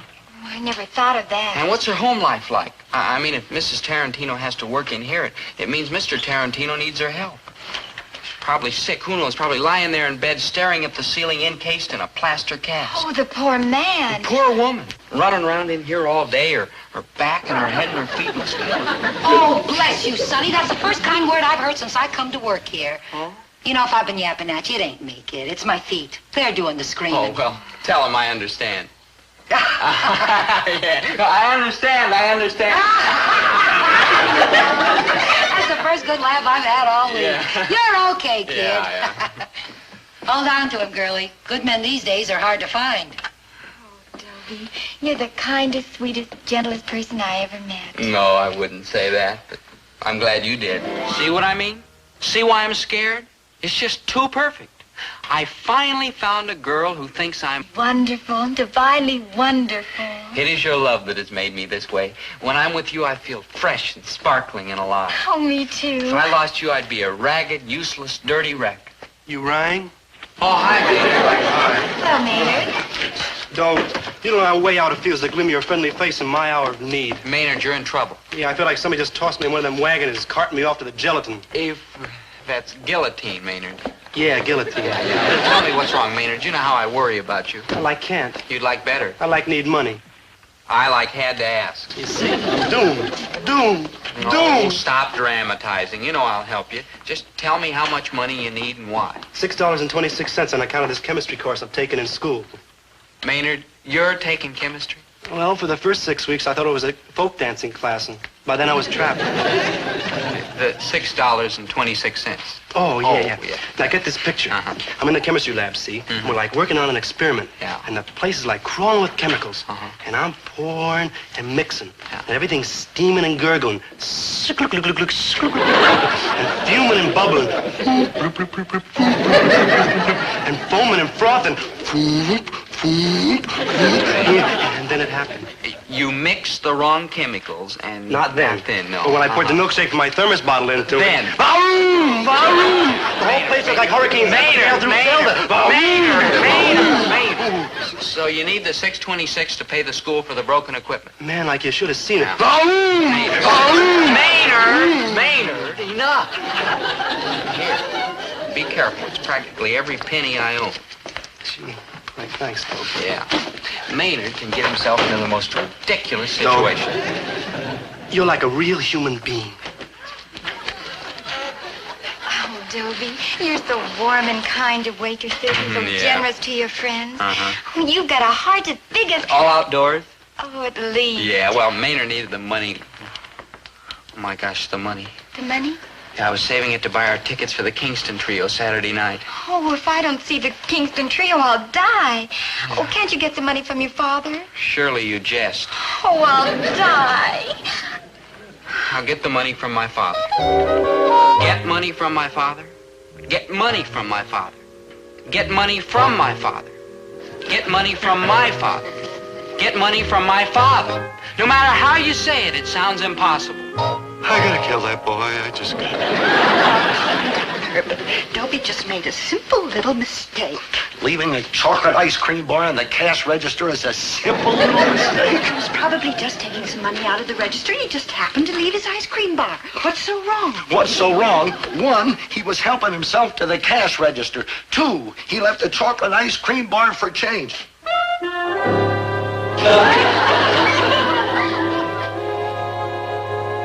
3, you don't think there's anything wrong. That's what's so wrong. Oh, every day hospitals get babies mixed up, and no, we have to get the right one. Oh, it's too late to worry about that now. For 3 months, I've been waiting for the bank to send a man out here to check the store. For 3 months, every day, I've cleaned and I've dusted and I scrubbed so that when he got here, the store would look like we'd be a good risk for a loan. Finally, the big day arrives. At last, I'm going to get to borrow $300 so I can make a down payment on a good used truck. The man from the bank walks in. Does he see a clean store? Does he see a dusted store? Does he see a scrub store? No, the first thing he sees is Herbert T. Gillis, proprietor, emptying out a cash drawer full of ice cream chocolate-coated nickels. Well, I suppose you found everything in A1 tip-top first-class credit rating shape. Well, your store appears moderately well run. In general. Mr. McCurdy, all I want is a small loan. Oh, it would be a big help, you know, if I didn't have to put up with that shoving and coaxing and cranking and all on cold mornings when I have to get out and push. My aching back. Mr. Gillis, sympathy will avail you nothing. When my bank grants a loan, it is strictly on the merits of the credit risk involved. Oh, we're a very good credit risk, Mr. McCurdy. Oh, why, certainly. We've borrowed from everybody. Good afternoon, Gillis Grocery. Mr. McCurdy, just a moment. Oh, thank you. I asked them at the office to refer my call to Help this number. yourself. Hello? Yeah, yes, this is McCurdy. If the money is not on my desk by tomorrow morning, I'll have no alternative but to foreclose the mortgage, Mrs. Tarantino. But it certainly isn't the bank's fault that your husband is in a plaster cast. There. Now, where were we? No.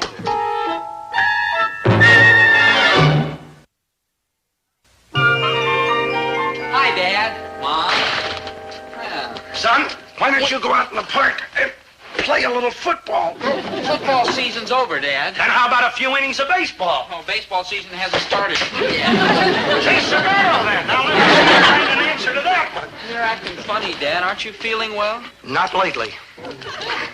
Mr. McCurdy, this is our son, Dobie. Hello, Mr. McCurdy. Dobie, dear, Hello, why young don't you man. go upstairs and get yourself something to eat out of the icebox? Oh, thanks, Mom, but there's plenty down here.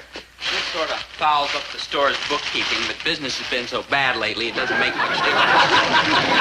Dobie, dear, why, dear, why don't you and I go for a walk around the block? You need the exercise. Well, no, Mom, Well, then I need the exercise. Goodbye, Mr. McCurdy. Goodbye, Herbert.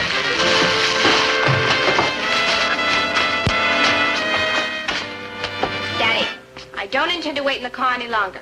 I'm dying to get to the stables and break that stallion's spirit. Mr. Gillis, this is my daughter, Mignon. Oh, I'm very happy to know you, miss. Could I get you a cold drink or something? Anything you want? Him. Him who? The boy who was just dragged out of here. The cute one with the blonde hair and the weak chin. Gillis, you must mean your son. Dobie? Look, miss, why don't you give yourself a break and settle for a cold drink? Daddy, tell Mr. Gillis to arrange an introduction. Well, if that's what you want, but I don't see any reason for it. Oh, Dobie's a nice enough kid and all that, but he is never going to set the world on fire. In fact, sometimes I wonder if he's even going to get around to lighting the fuse. I knew that the minute I saw him. That's why I want him. He's unformed, flexible, pliable, the kind I can mold and shape to fit my own taste.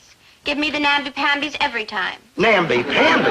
Now, just a minute, miss. He may be a namby-pamby, but he is my namby-pamby, and nobody's going to call him a namby-pamby but me.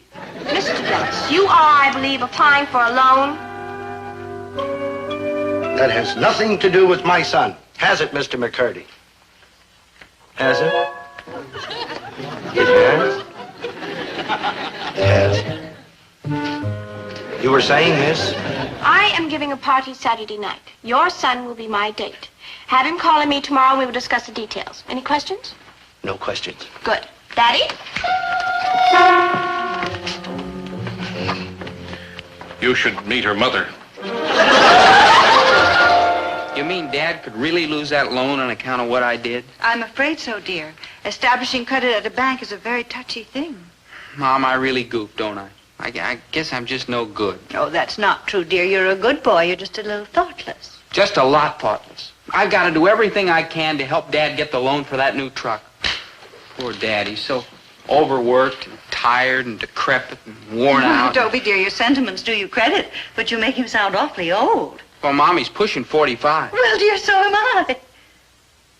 Mom, I better help you home. Now, thank you, dear. I think I can manage very nicely all by myself. Just come along. Like, hi.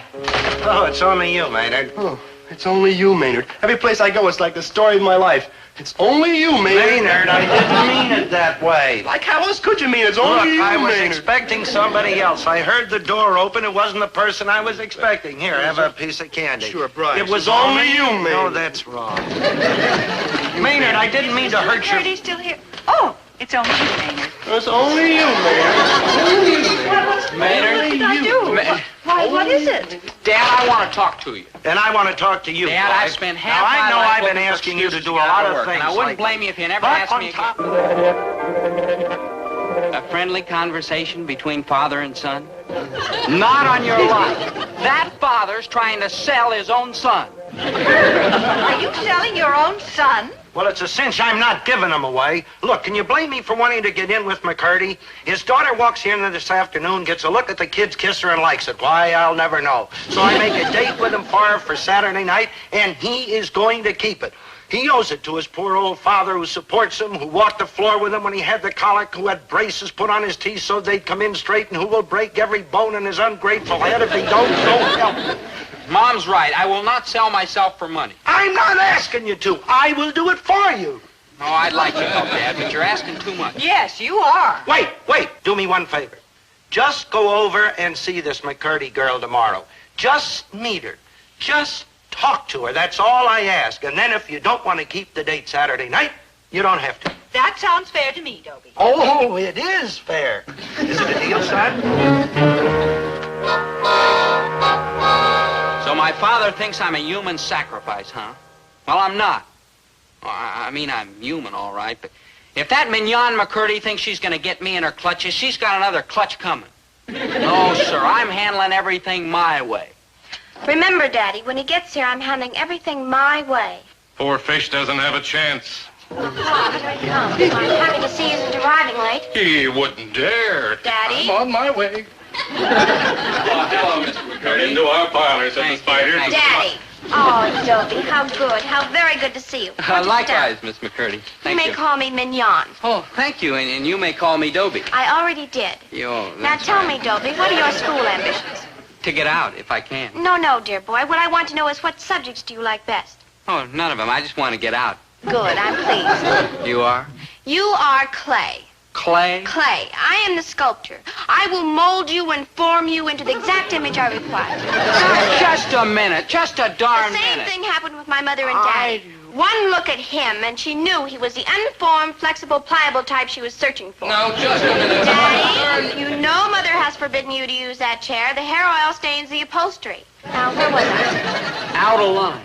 Now, look, Mignon, I appreciate your feelings toward me, but there's someone else. Someone else? A girl? A girl, quite a girl. We have an understanding.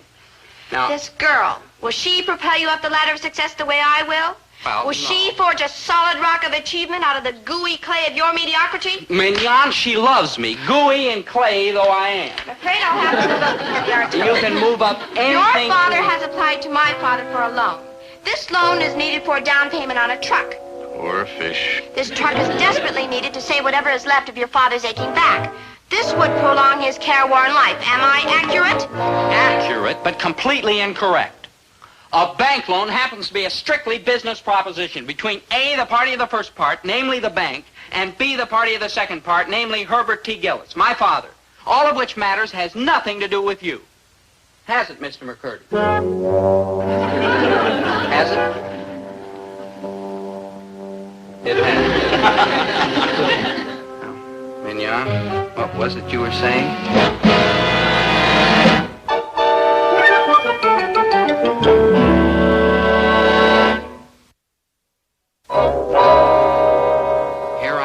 Caught on the horns of a dilemma.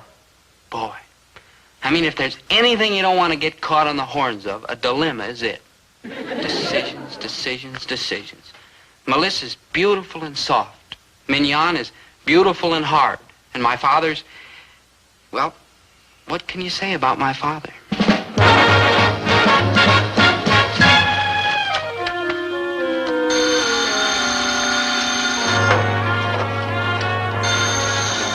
Stop bringing your fool head off or I'll knock your cord.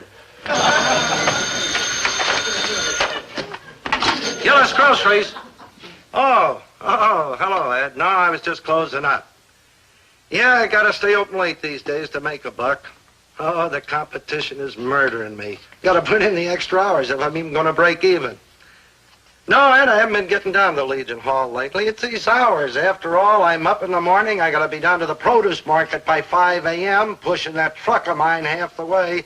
And on cold mornings when I have to crank that thing, it's sure rough on the lumbago. Then in the store all day, on my feet, which are killing me. Then after I close up, I gotta work on the books. Yeah, Ed, well, say hello to Shardy and all the gang down at the Legion. Thanks for calling. So long, Ed.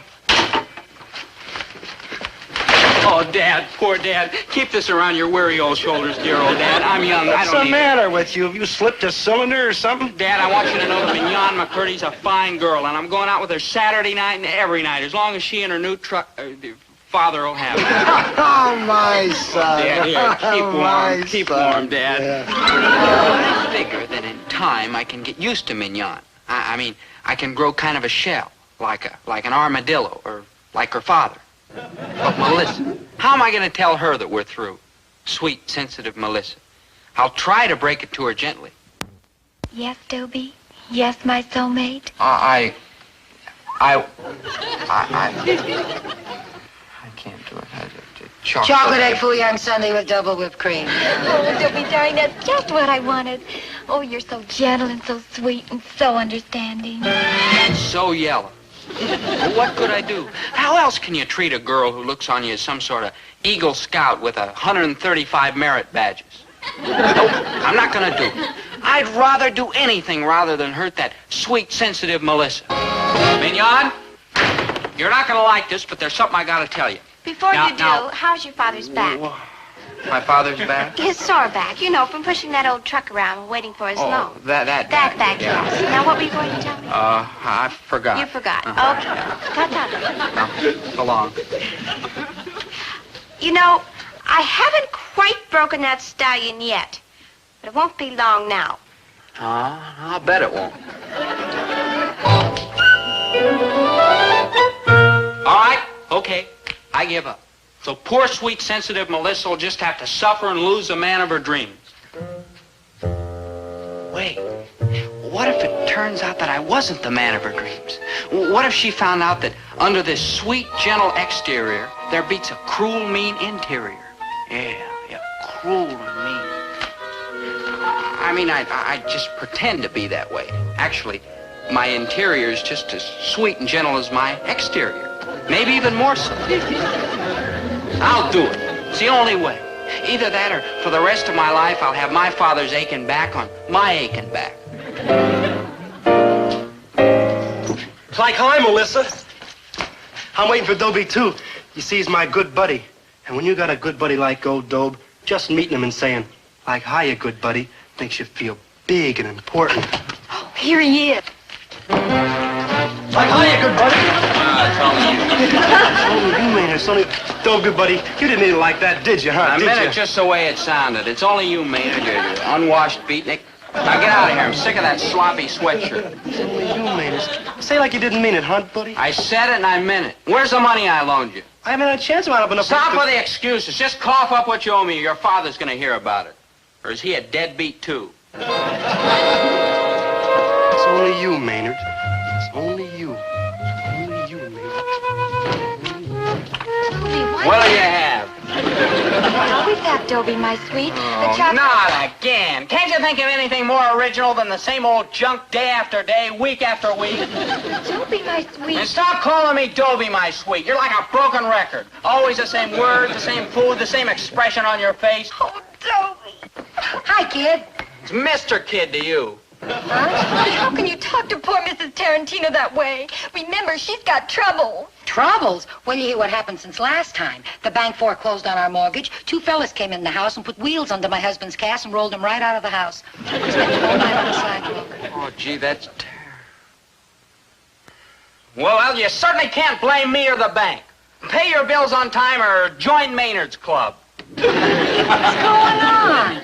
You were such a nice, kind kid, and now you turn into a monster. Look. Gee, you're a regular Mr. Jekyll and Mr. Hyde.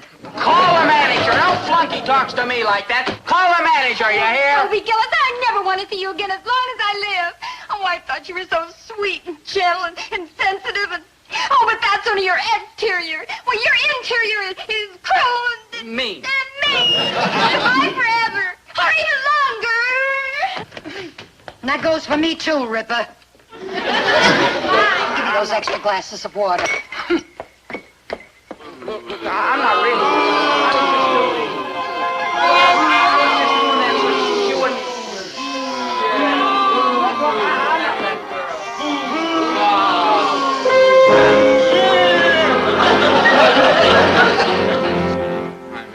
Hello, Dobie. I heard about what happened down at the malt shop. You were wonderful. Everyone says you were hateful. Beautifully, magnificently, delightfully hateful. Wait a minute, I didn't want to hurt those people. I only did it so Melissa wouldn't like me anymore.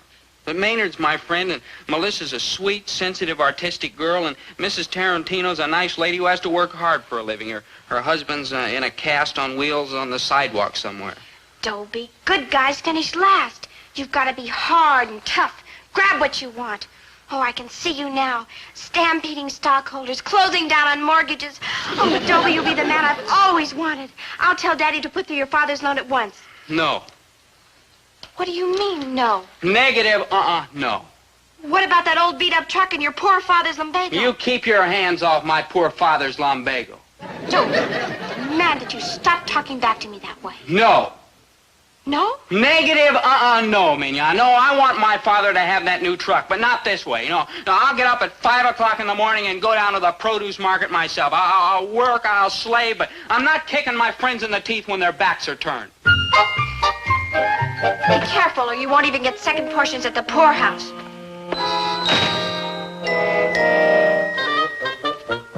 Gillis, I overheard your conversation with my Oh, daughter. I'm sorry, Mr. McCurdy. How did you do it? You see, Maynard's my friend, and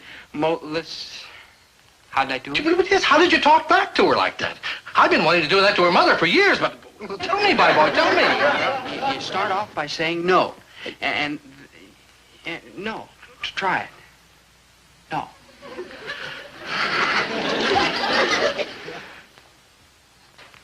I'm thinking it, but it's been so long I can't get it past my lips. Yeah, well, what would you say if I asked for a loan? No! Look, it works that way. Yeah, be firmer now. No! No, negative. Yeah, negative. Now, just try it again with more pain.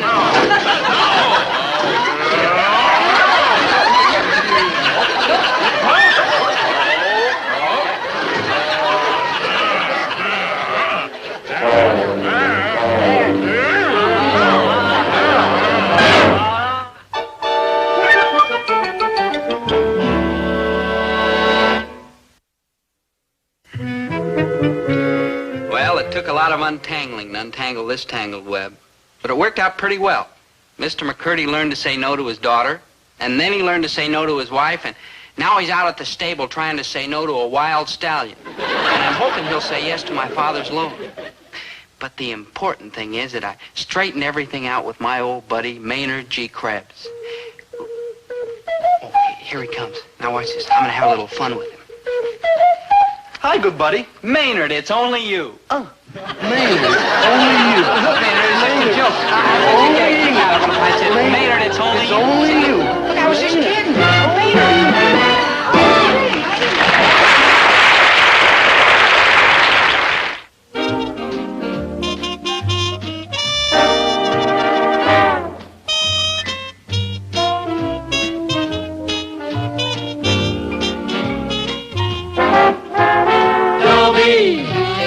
Once a gal was dreamy, Dobie. Once a gal was creamy, Dobie. Once a gal to call his own. Is she blonde? Is she tall? Is she dark? Is she small? Is she any kind of dream or at all? No matter, he's hers and hers alone. 'Cause Dobie has to have a girl to call his own. Once a gal was dreamy, Dobie. Once a gal was creamy, Dobie. Once a gal to call his own. Is she blonde? Is she tall? Is she dark? Is she small? Is she any kind of dreamboat at all?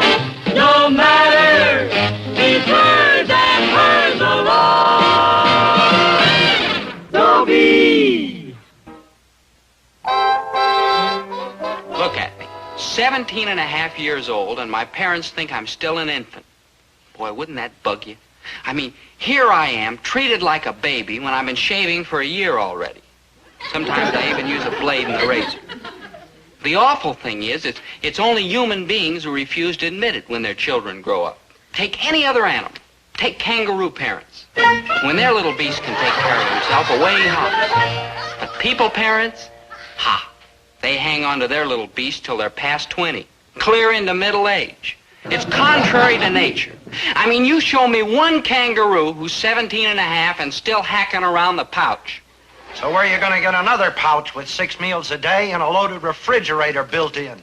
I was only using the kangaroo as a figure of speech. Gee, Dad, you just don't understand it. That's one of the few pleasures remaining to me at my age in life. Now pipe down, will you? Let me find out what's going on in the world. That Dick Tracy.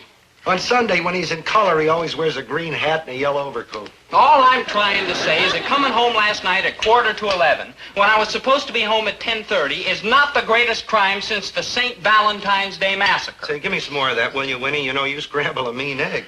15 minutes late and you lock all the doors. And bolt all the windows. I almost got arrested trying to break into my own house. It was very embarrassing. Poor boy. Why not go whole hog and issue me a striped suit and a tin cup to bang on the bars with? There's no freedom in this house. I'm treated like a child. Hey, you know that Daddy Warbucks? He had a haircut like that years before you, Brenner. I must be given more independence. The little bird learns to test its wings by being pushed from the nest. I ask for the same right.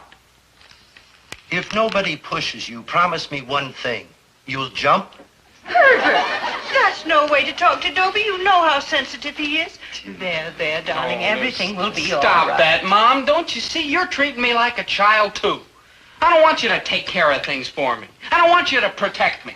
One more interruption, and you will need all the protection you can get. I will reject it. I prefer to stand on my own 2 feet. Well, while you are on your own 2 feet, how about putting a broom in your own 2 hands and doing a little work around here, just as a change of pace, huh? No, what's the use? In China, they used to tie ropes around the little girl's feet so the feet wouldn't grow. You're doing the same thing to my mind, keeping it small, undeveloped, and puny. So that's what happened to it, huh? Herbert, it is your duty as a father to listen to the boy. Why? I listened to him last year. All right, go ahead. I'm listening. Thank you. I am not being allowed to grow up. Big deal. Herbert, Dobie is right. Parents are always trying to treat their children like infants because they themselves are trying to hang on to their own youth. Hogwash. It is not. It is a proven scientific fact. Proven by Scientific scientists. I'll bet you got that out of one of them lame-brained women's magazines. They are excellent magazines. To wrap fish heads in. Listen, I need to test my wits and strength against the slings and arrows of the world in which I live. Hogwash. Pure, grade A, hogwash. Now go on, dear. Tell us, how can we help you solve your problem? It's simple. Just let me move away from home. Herbert, are you going to sit there and listen to that pure grade A hogwash? Now, hold on. But Dobie, darling, you're only a baby. I'm 17 and a half. Well, an old baby, and they're the worst color. Mother, you're choking me with a silver cord. Yeah, why don't you try whopping them with one of them scientific magazine articles? Well, that article was about other people's children. Look, there's no sense in getting your hackles up. The boy is not moving out. Now get that straight. Lower your voice. The magazines say that it is dangerous to speak harshly to children. You want him to stay, don't you? Of course, don't you? Well, right now it's 6 to 5, and take your pick. What? Yes, I want him to stay. Now you hear me good, mister. Softer. Little bird, you are not going to fly away from the nest. And do you want to know why? I demand to know why. Because you would starve to death before you got your tail feathers warmed up. That's why. I would not. Why, you'd be crawling back here in a week, unwashed, unshaved, a physical wreck. You rang? Good morning, Mrs. Gillis. Mr. Gillis, how's every little thing, friends? Maynard, would you mind coming back a little later? We are in the middle of a little family discussion. Yeah, my house, too. Don't be like leave room and they like start slugging it out. Hey, Big Daddy, ain't you going to school today? Oh, I almost forgot. Yeah, I like to forget almost every day. Dad, you're not being fair if you say I couldn't make good away from home. I mean, getting used to a new environment would be no problem to a basically self-sufficient person like me. I mean, it isn't as if I was a helpless type who couldn't do things for himself. Let's face it, anybody can be waited on, but it takes a real man to be honestly self-reliant. Apples? Better for your sister, me. Oh, I promise you, Dad, you wouldn't have a thing to worry about if I went out on my own. I'd handle my life calmly, thoughtfully, capably. Give me a chance, huh, Dad? Let me prove that I can make good without anybody's help. I was wrong. You would not come crawling back in a week. Naturally. If you lasted over 20 minutes, they'd have to drag you back with a St. Bernard dog. Oh, I know what it is. You're scared to let me go. You're scared I'll prove you're wrong about me. That does it. I'm scared, huh? Now, Herbert, calm down. Me? Sweetheart, please relax. Please. Scared. Hey, Dobie don't like Ducky. John's scared, but I think he's like mad. Why don't you two boys just run off to school and forget about the whole thing? Forget about the whole thing. Forget about it, and every time I make a move, Crusader Rabbit here will be hollering that I'm stymieing Puny in his mind. Why, no, Dobie wouldn't do a thing like that, would you, dear? Well, Goodbye, boys. Goodbye. Hold it. Listen, if I let you move out of the house, will you promise me that if you fall flat on your kisser, you'll never say anything about it again? I swear to it in blood. I take a solemn Never oath. mind that. Just a simple yes or no will be sufficient. A simple yes.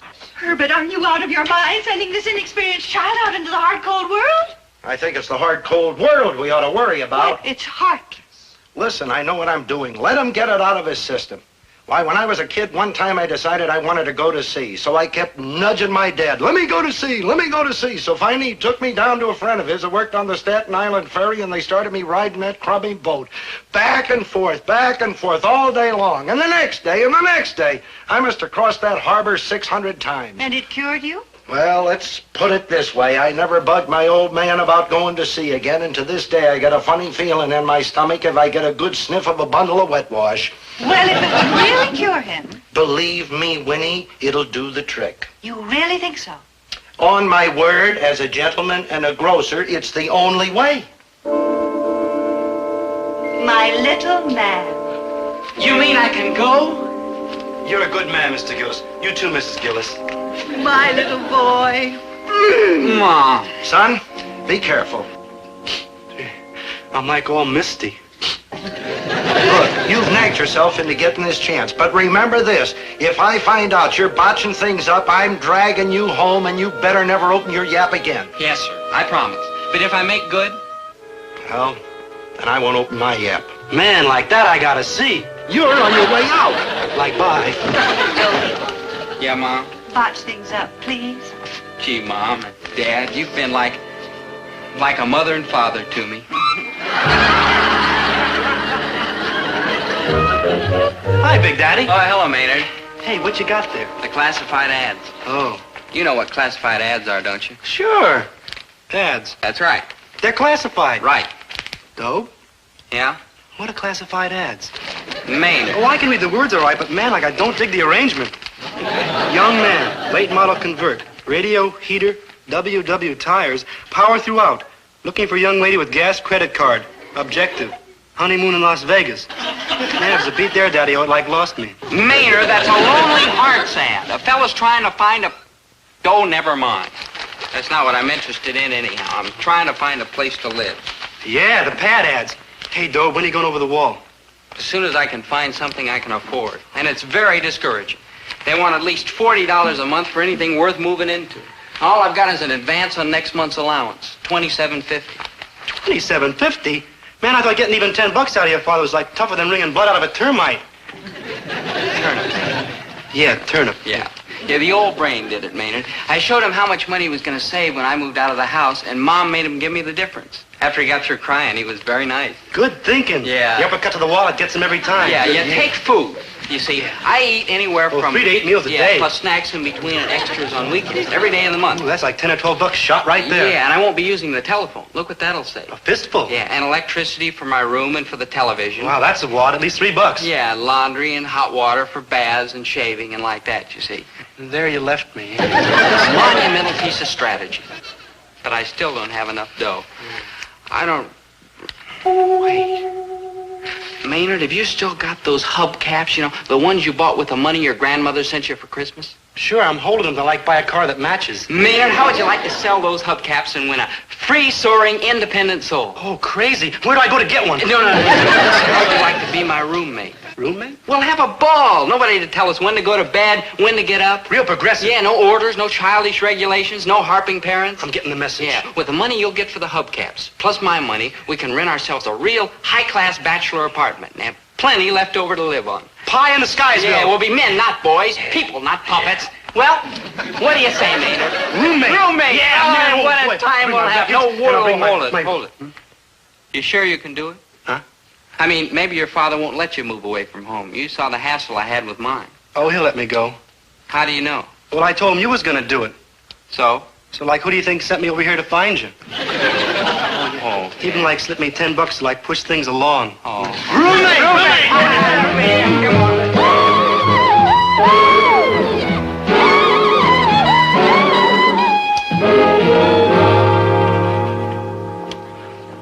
$45 in advance. Gee, when we looked at the apartment this morning, Mrs. Finch, you said 40. $5 deposit on the stove.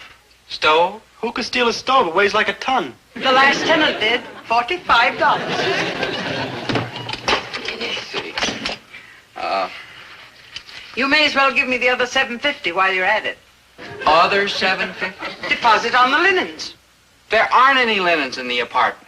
What? Why, that fella stole everything. So you give me the $7.50 and I'll order them for you. But we brought our own. You've got to use mine. It's the policy of the house. But we don't need any more. You can always give up the apartment, forfeit your deposit, and you're free. I ain't holding nobody which ain't happy here. Okay, there you go. Thank you. You're a nice boy. Thank you. Thank you very much. If you need anything, don't hesitate to call me. I'm gone most of the day. I'm seldom here at night. The faucet in the sink leaks, but we're all out of washers. If you want to throw that away, there's a trash can out back.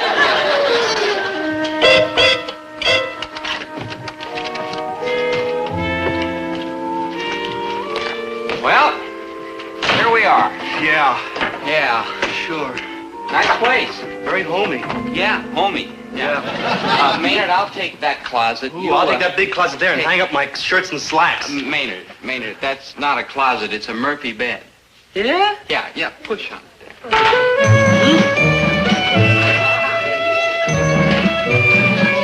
You're wrong, Dope. There's no bed in there. Yes, there is, Maynard. Look again. If you say so. Yeah. Oh, I hate to argue with you, Dope, but there ain't no bed in there. It's just a big empty closet. Yeah. Well... Hey, maybe the last guy left something in the refrigerator, huh? Oh, yeah, take a look. Find anything? Guys? That was nice. Ooh. Hey, 10 ways to control fungus in the California redwood. Ooh. Hey, Dope. Somebody left a souvenir of the Garvey Hotel. Commercial rates. Sylmar, Utah. Hey, Dope. Yeah? I kind of feel like sick. Now, Maynard, snap out of it. We're here to have fun, to live it up. Can't take time out to be sick. Yeah. Yeah.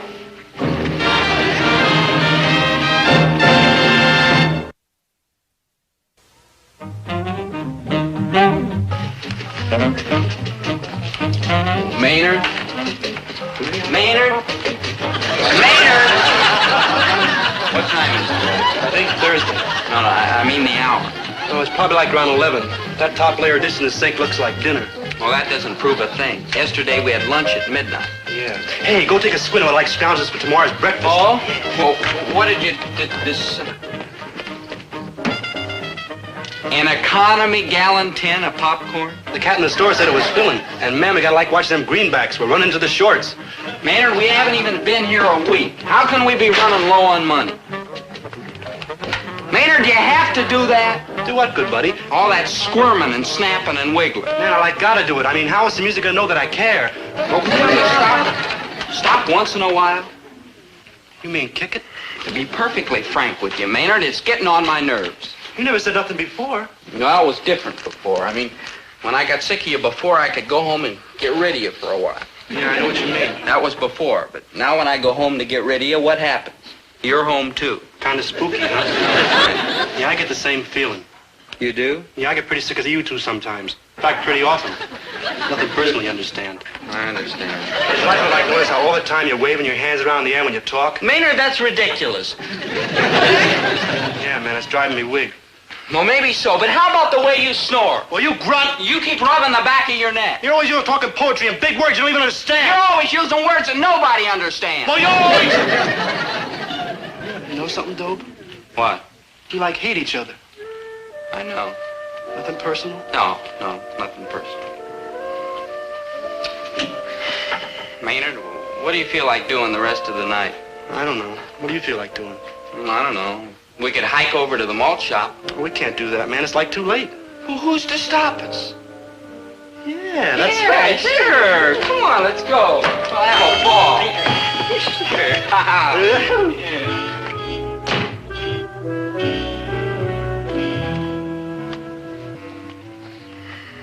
No, it's no fun unless somebody tries to stop us. I know. Maynard, I wish I was home.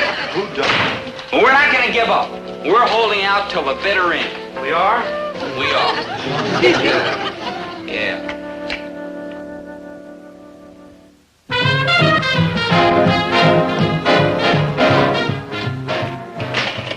Dobie, get out of the refrigerator. It's me, dear.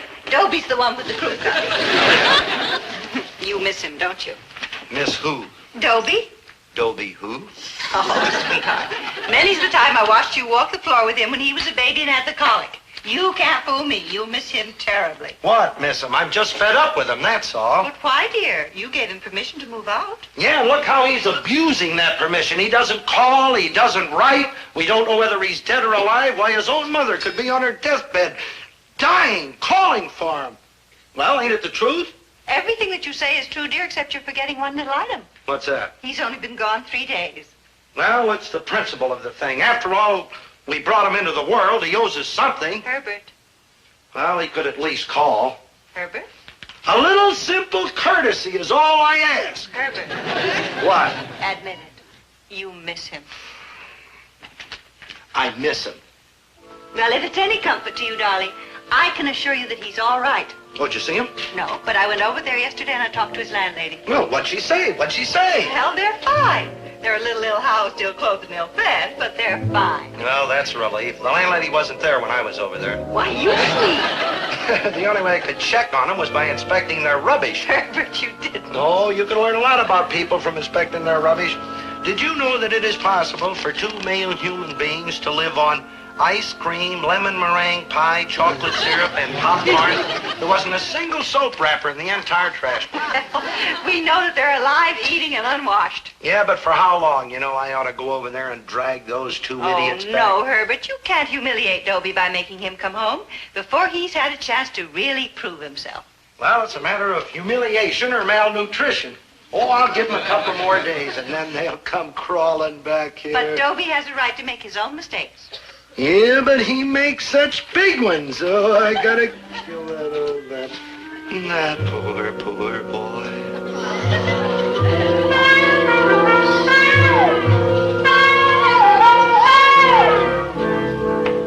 Dobie? Maynard?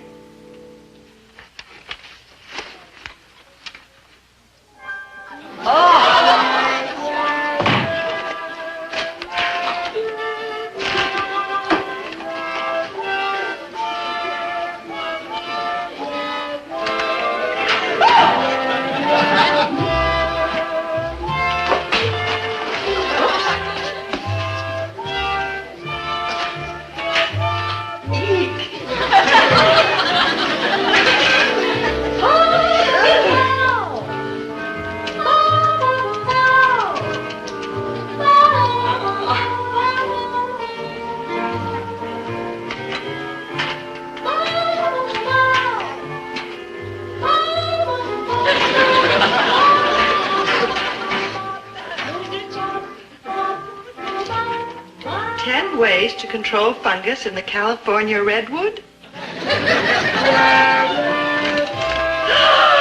Well.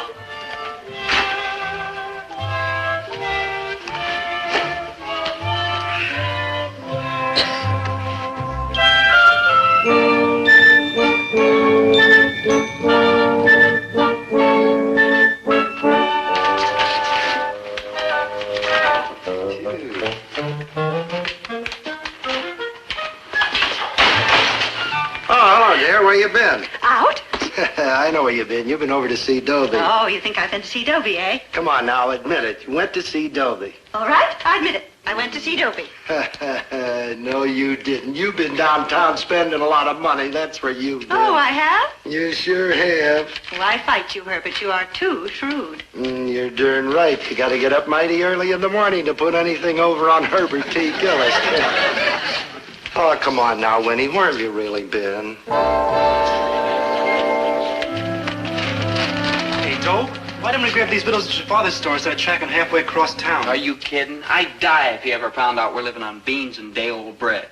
Besides, his prices are too high. Well, I'm like ready to throw in the towel and fly back to the home pad. What do you say? No, we've got to hold out. Home-cooked meals. Somebody to nag us. Home-cooked meals. Clean sheets. Home-cooked meals. Any meals. No.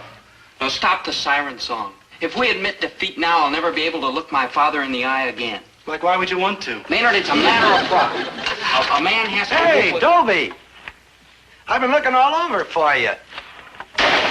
Oh, hi, Dad. Like, hi. What are you doing here? Well, I just happened to be in the neighborhood making a few deliveries and thought I'd drop in for a friendly little visit. Oh, well, thanks, Dad. It's been nice seeing you. Yeah, frantic. Well, aren't you going to invite me in? And? You? And? What's the matter, afraid? Afraid? Oh, whatever for. You know whatever for, because if I go in there and find what I know I am going to find, your little trip up the river of broken dreams is over, and you are coming home. Dobe, your father's all heart. There's nothing unusual in there, Dad. Nothing unusual, huh? No. I have never been in that apartment, but I can make a pretty good guess on what I will find. Dishes piled up to there, dirty clothes and shirts tossed all over the floor, dirty socks in every corner, empty cartons and tin cans piled halfway to the ceiling. Well? So what's unusual about that? Stop stalling. I'm going in.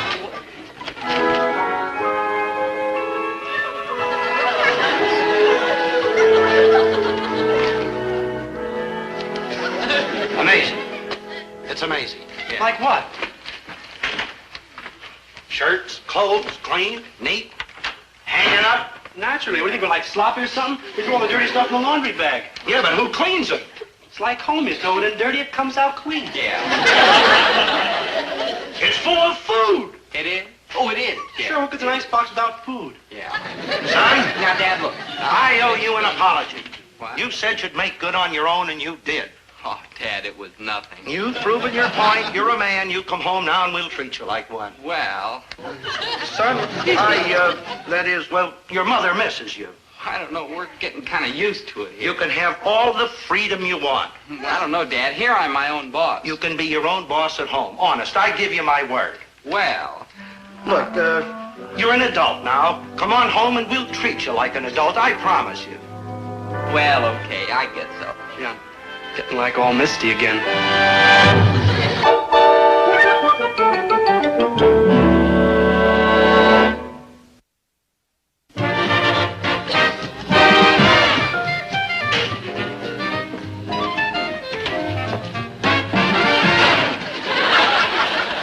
Dobie's home. You know you're glad. And the best part is he came home a hero. No humiliation, no disgrace. Due to his solid upbringing. And his fine character. And his initiative. And his hard work. And his mother. You left your glasses on top of 10 ways to control fungus in the California redwoods.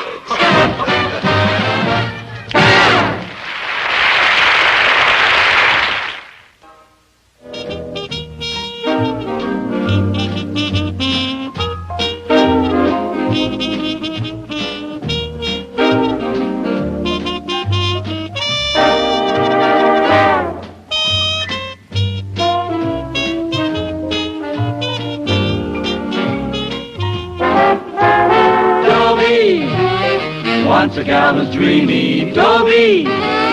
Once a gal was creamy, Dobie. Once a gal to call his own.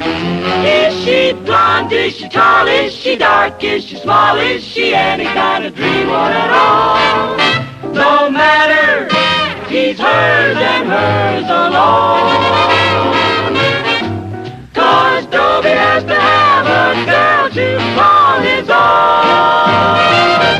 Once a gal was dreamy, Dobie. Once a gal was creamy, Dobie. Once a gal to call his own. Is she blonde? Is she tall? Is she dark? Is she small? Is she any kind of dreamboat at all? No matter, he's hers and hers alone. Dobie. Dobie.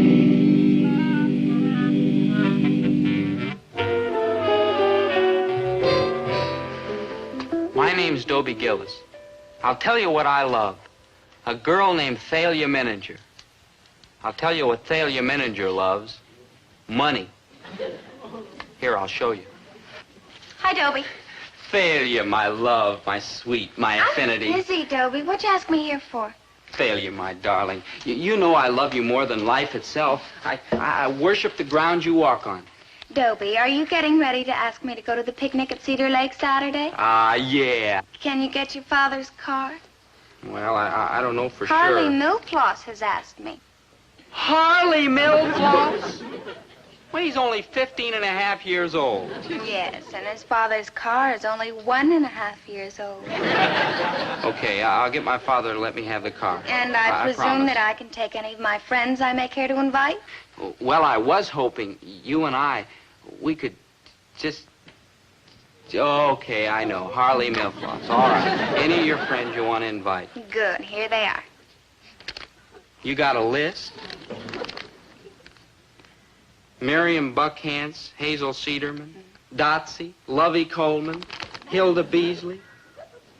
16 friends? 16? Well, what's this 25 you've got written after each name? 25 cents. That's what I'm charging them for transportation to the picnic. Your friends? Dobie, you're a doll socially, but you'll never make a merchant prince. $4.10. Bye. That's my Thalia. So fair, so sweet, so greedy. Of course, when I ask my father for the car, he'll give it to me. Oh, will he give it to me? No. On Saturday, you'll be right here in the store because your mother's dragging me away to a family reunion.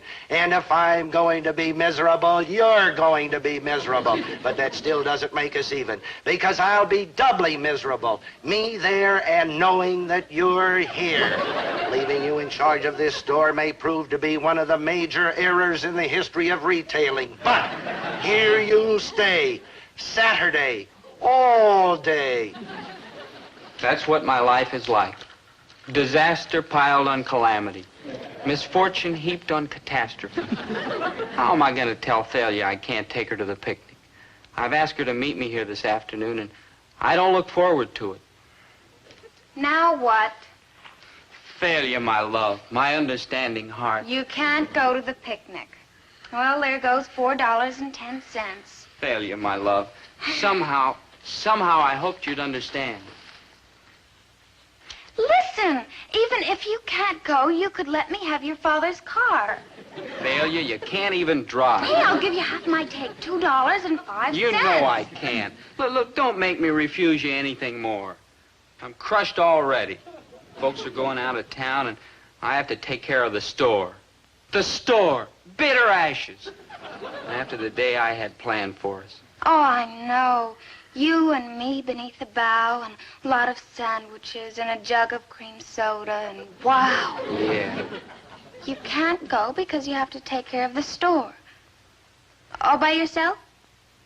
Oh, well, I think that's wonderful of you, Dobie, doing that for your parents. Really? Just wonderful. Somehow I knew you'd understand. And I don't mind giving up the picnic at all. I knew it, Thalia Mininger. There's not a selfish bone in your body. Imperial Wholesale Grocery? I want to place an order for Gillis's Grocery. Now, how much bread am I going to need for 400 sandwiches? Okay, that, and enough sliced cheese and baked ham, and whatever is the right amount of mustard and mayonnaise.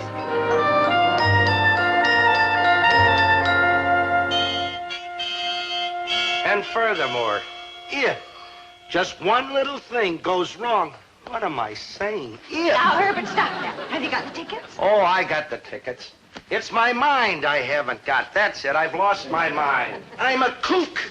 The next thing you know, I'll be talking to that Maynard and understanding him. Don't mind him, Dobie. You just be a good boy and take good care of the store and make him proud of you. Oh, I will, Mom. Bye. Have a good time. Goodbye. You see?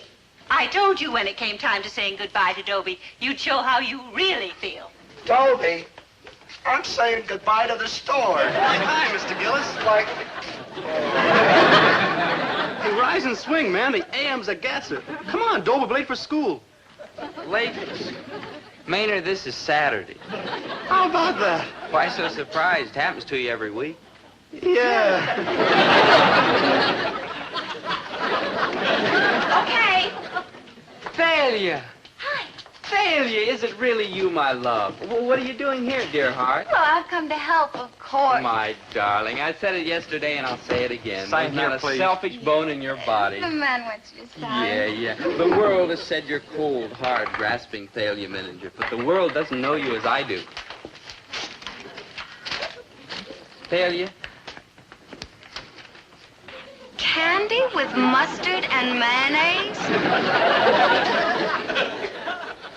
What's the matter? You against breakfast? And from now on. Oh, good. It's all here. What's all here? What's all this stuff? Dad doesn't sell that much bread in a week. And all that ham and cheese. Gee, I can't figure why he ordered it. He didn't. Huh? I ordered it. Oh. What do you mean you ordered it? Now, listen, Dobie, you want to do a good job in the store, don't you? Thalia, Well, why how could weren't you smart enough to see that the picnic is today and that you can sell 400 sandwiches and we can make $50?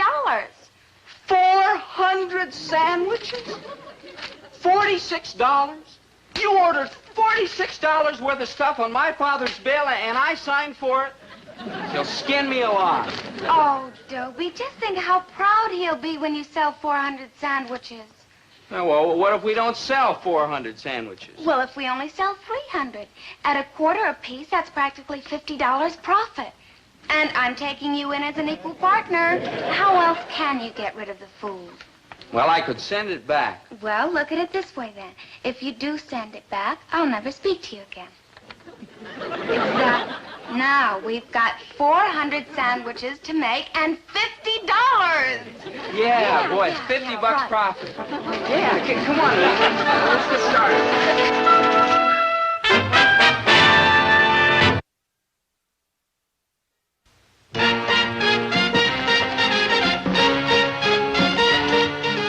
One more batch and we'll have 400.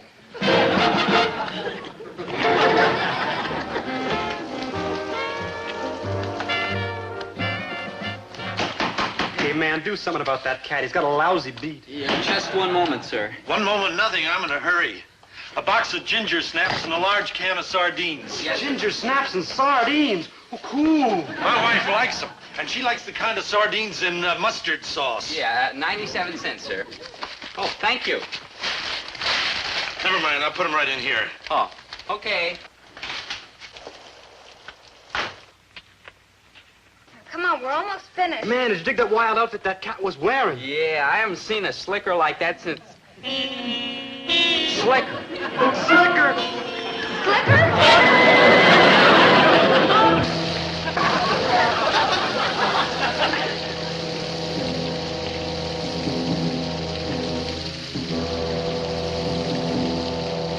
Man, it's gonna be a swinging, sloppy, splashy picnic. You dope, there isn't going to be any picnic. Yeah, that's what he'll do. Skin me alive.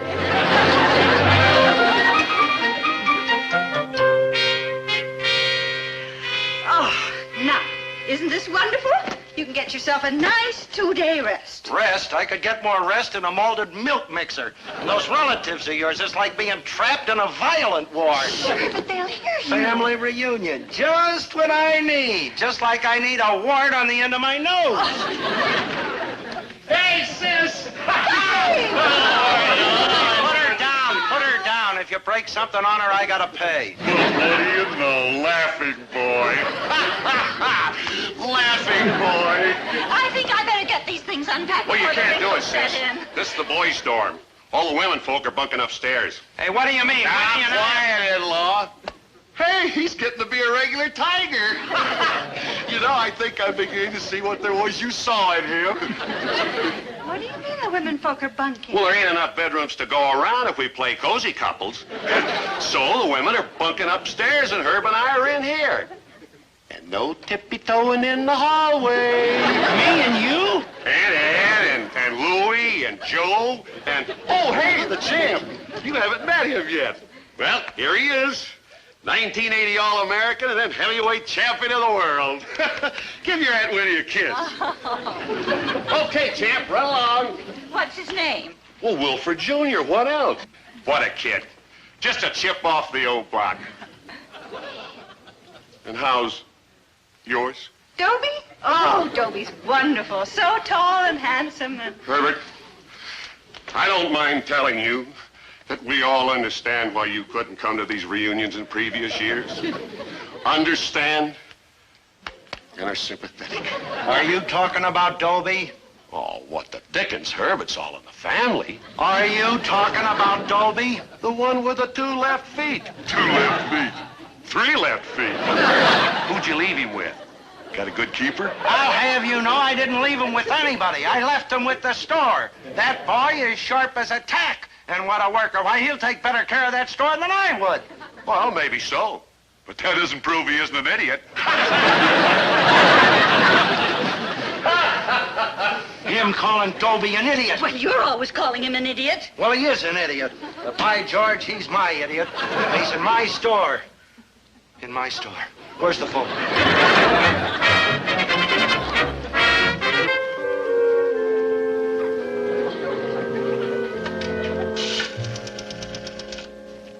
Long distance? Give me Springfield, 4682. Checking on the idiot, huh? Checking? Listen, I got a wonderful son there, and I love him. I just can't let a day go by without hearing his voice. Hello? Oh, hello, Hello, Dobie. My son? Dad? Yes, Dobie, it's your dad. I just called to see how you are. Oh, I'm fine, Dad. Yes? My son, how's everything going? Well, all right. Sorta. Sort of. Yeah, going sort of good, huh? Well, not exactly, Dad. You see, we made 400 sandwiches. Ham and cheese sandwiches, $46 worth that we got from the wholesalers on your bill. Yes, Dobie, my son. I'm fine. Business is very good, huh? Oh, no, Dad, it's pouring rain here and hardly anybody's been in. And the picnic's called off because of the rain. You follow me, Dad? Yes. Yes, I am. Uh-huh. Well, that's why we're stuck with 400 sandwiches. Stuck with... That's right, son. Stick to it. Yes, sir. It's nice to hear you're taking care of the store so wonderfully. Just what I expected. Goodbye, my son.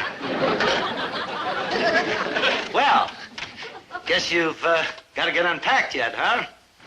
You know, it's very comfortable here. Think I'll just sit here and take it easy for a while. Oh, no, you don't. They're all down in the meadow getting ready to start the games. Game? Certainly. Softball, three-legged race, potato sack race. Hey, who's she talking to on the phone? Mr. Pomfret. He was in charge of the picnic. He's an English teacher at school. I'm in his class. Maynard, you're in the same class. Oh, we are saved! I talked to Mr. Pomfret about having the picnic tomorrow if it stops raining, and he agreed. Thalia, you're a genius. Yes. Now, we'll have to keep these sandwiches fresh till tomorrow. Yeah. Get some cloths that we can soak. Uh-huh. Now, no. Oh, we'll put them in the freezer. That'll keep them. Yeah. Yes. Oh, I'll get it.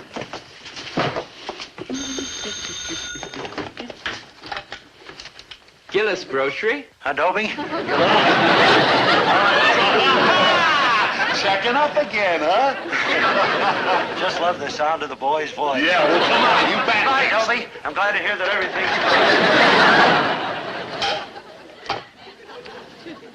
everything's... Yeah, everything's fine. It just stops raining.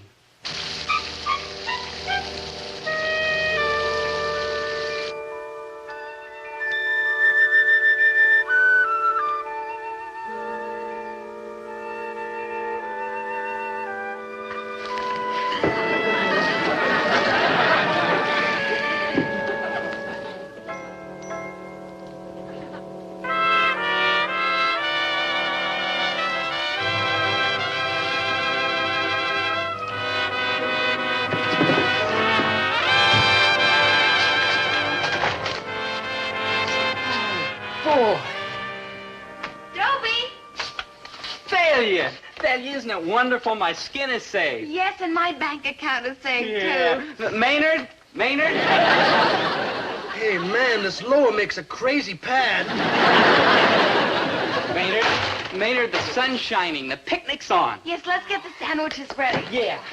Here, Thalia. Yeah.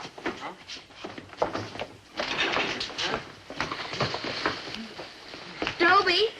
Huh? Dobie! Well, I wanted to be sure they'd stay good and fresh. I turned the freezer on full. Man, that sandwich is a gas.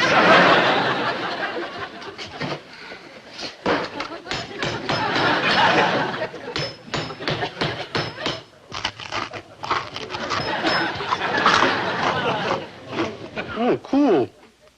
Hey, I got me another splinging idea. Suppose we break them up, put them in boxes, and sell them like Cracker Jacks. Oh, Maynard, you ought to be institutionalized. You really should. Yeah. Oh, what are we going to do? It's almost 10 o'clock. They'll never thaw out. Oh, maybe we can, like, heat them.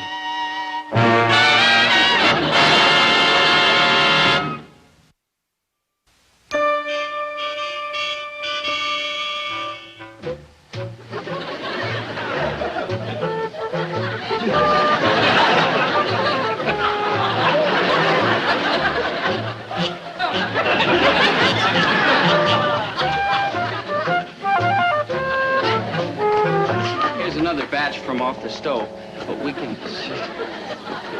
What are you doing, Maynard? Man, it says rayon, silk, and cotton, but not sandwiches.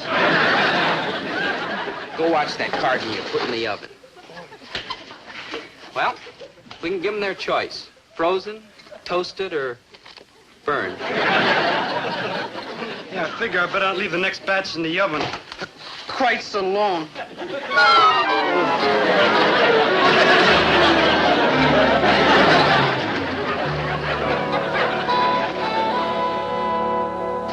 I figure we've got about 300 good ones we can sell.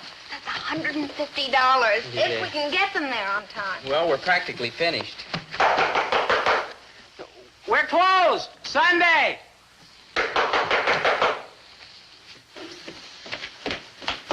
We're closed on Sundays.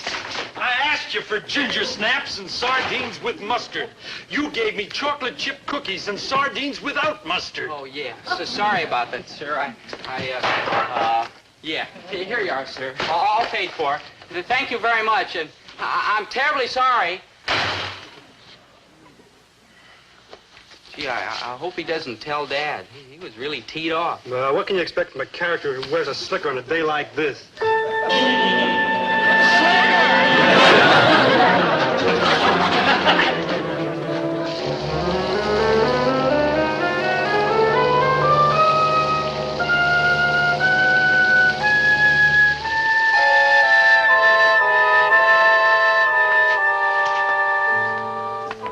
Yeah? That's what he'll do. Skin me. Sure. Alive.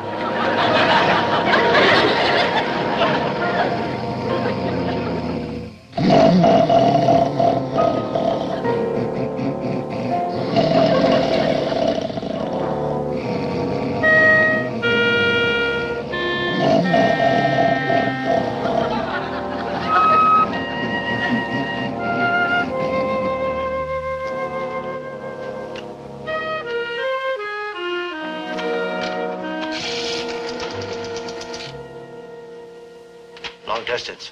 I want Springfield. 4682. Hello? Dad. I couldn't talk yesterday, but I can now. And I want you to tell me what happened at the store. Well, Dad, the only thing we did make 400 sandwiches. 400 sandwiches? And I did hear you right yesterday. And talk plainer. I can't understand you because of all that hammering. Hammering. Carpenters. I know it. Carpenters are there. What are they fixing, Dobie? What did you break? How bad is it? Stop that, Maynard. Oh, don't put me down, man. I'm in orbit. I'm giving it that lick Brubeck gave Back Bay Blues out of Cedar Lake Pavilion last year. I said Cedar Lake Pavilion. I don't care about Cedar Lake Pavilion. What's that hammering? What did you break? How bad is it? Oh, nothing, Dad, nothing. Everything's wonderful here. Just wonderful. Bye, Dad. Dobie! Dobie! Dobie!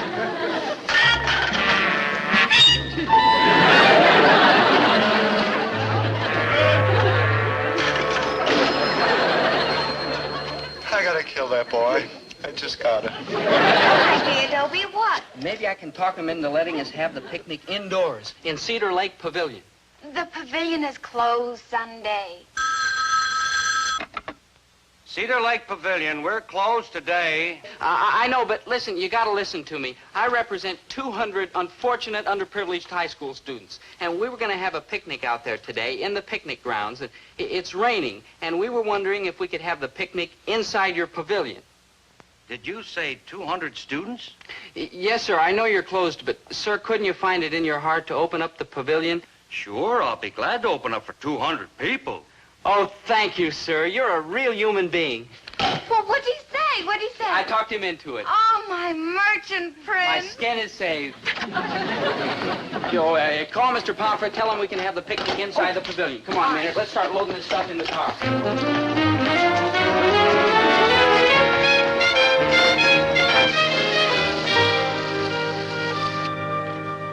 Hello. hello, I'm Mr. Stalker. Are you the first of our rained-out picnickers? Yes, sirree, and the rest are on their way. I can't tell you how thankful I am. You have distinctly saved the lives of a couple hundred kids, and the lives of 2 in particular. Here, I mean, I'll put this somewhere, It's so wonderful the way you've done this on Sunday and everything, and it's rainy. Hold it's us, Dad. powerful. Well, what's all this? Oh, these are the sandwiches we're going to sell. Sandwiches? Did you say sandwiches that you're going to sell?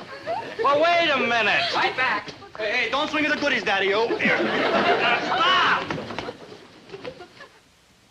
Why do you think I said I would open up? So that you can sell sandwiches? No, I sell food here. That's the only way I have of making a living. But, sir... No but, sir. Now get these sandwiches off of my property or your 200 students can have their picnic out there in the rain.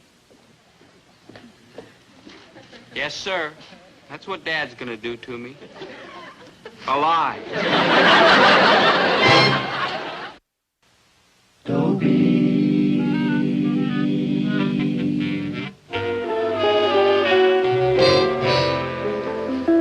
But I was wrong about my father. When he got back and saw the sandwiches, he didn't say a word. Not for a while, anyway. Then he said quite a few words. None of which would bear repeating. The gist of it was that I'm going to make up for the $46 out of my lunch money. I don't get any lunch money. Just one of the sandwiches every day until they're gone. I figured it out.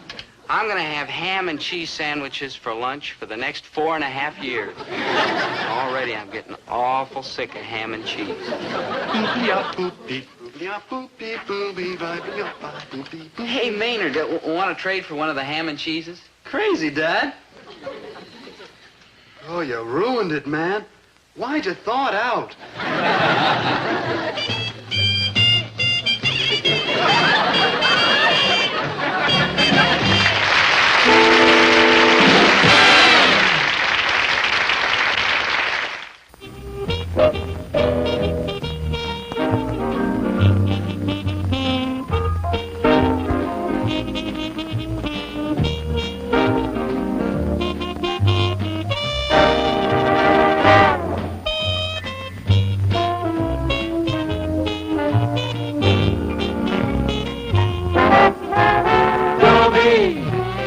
Once a gal was dreamy, Dobie.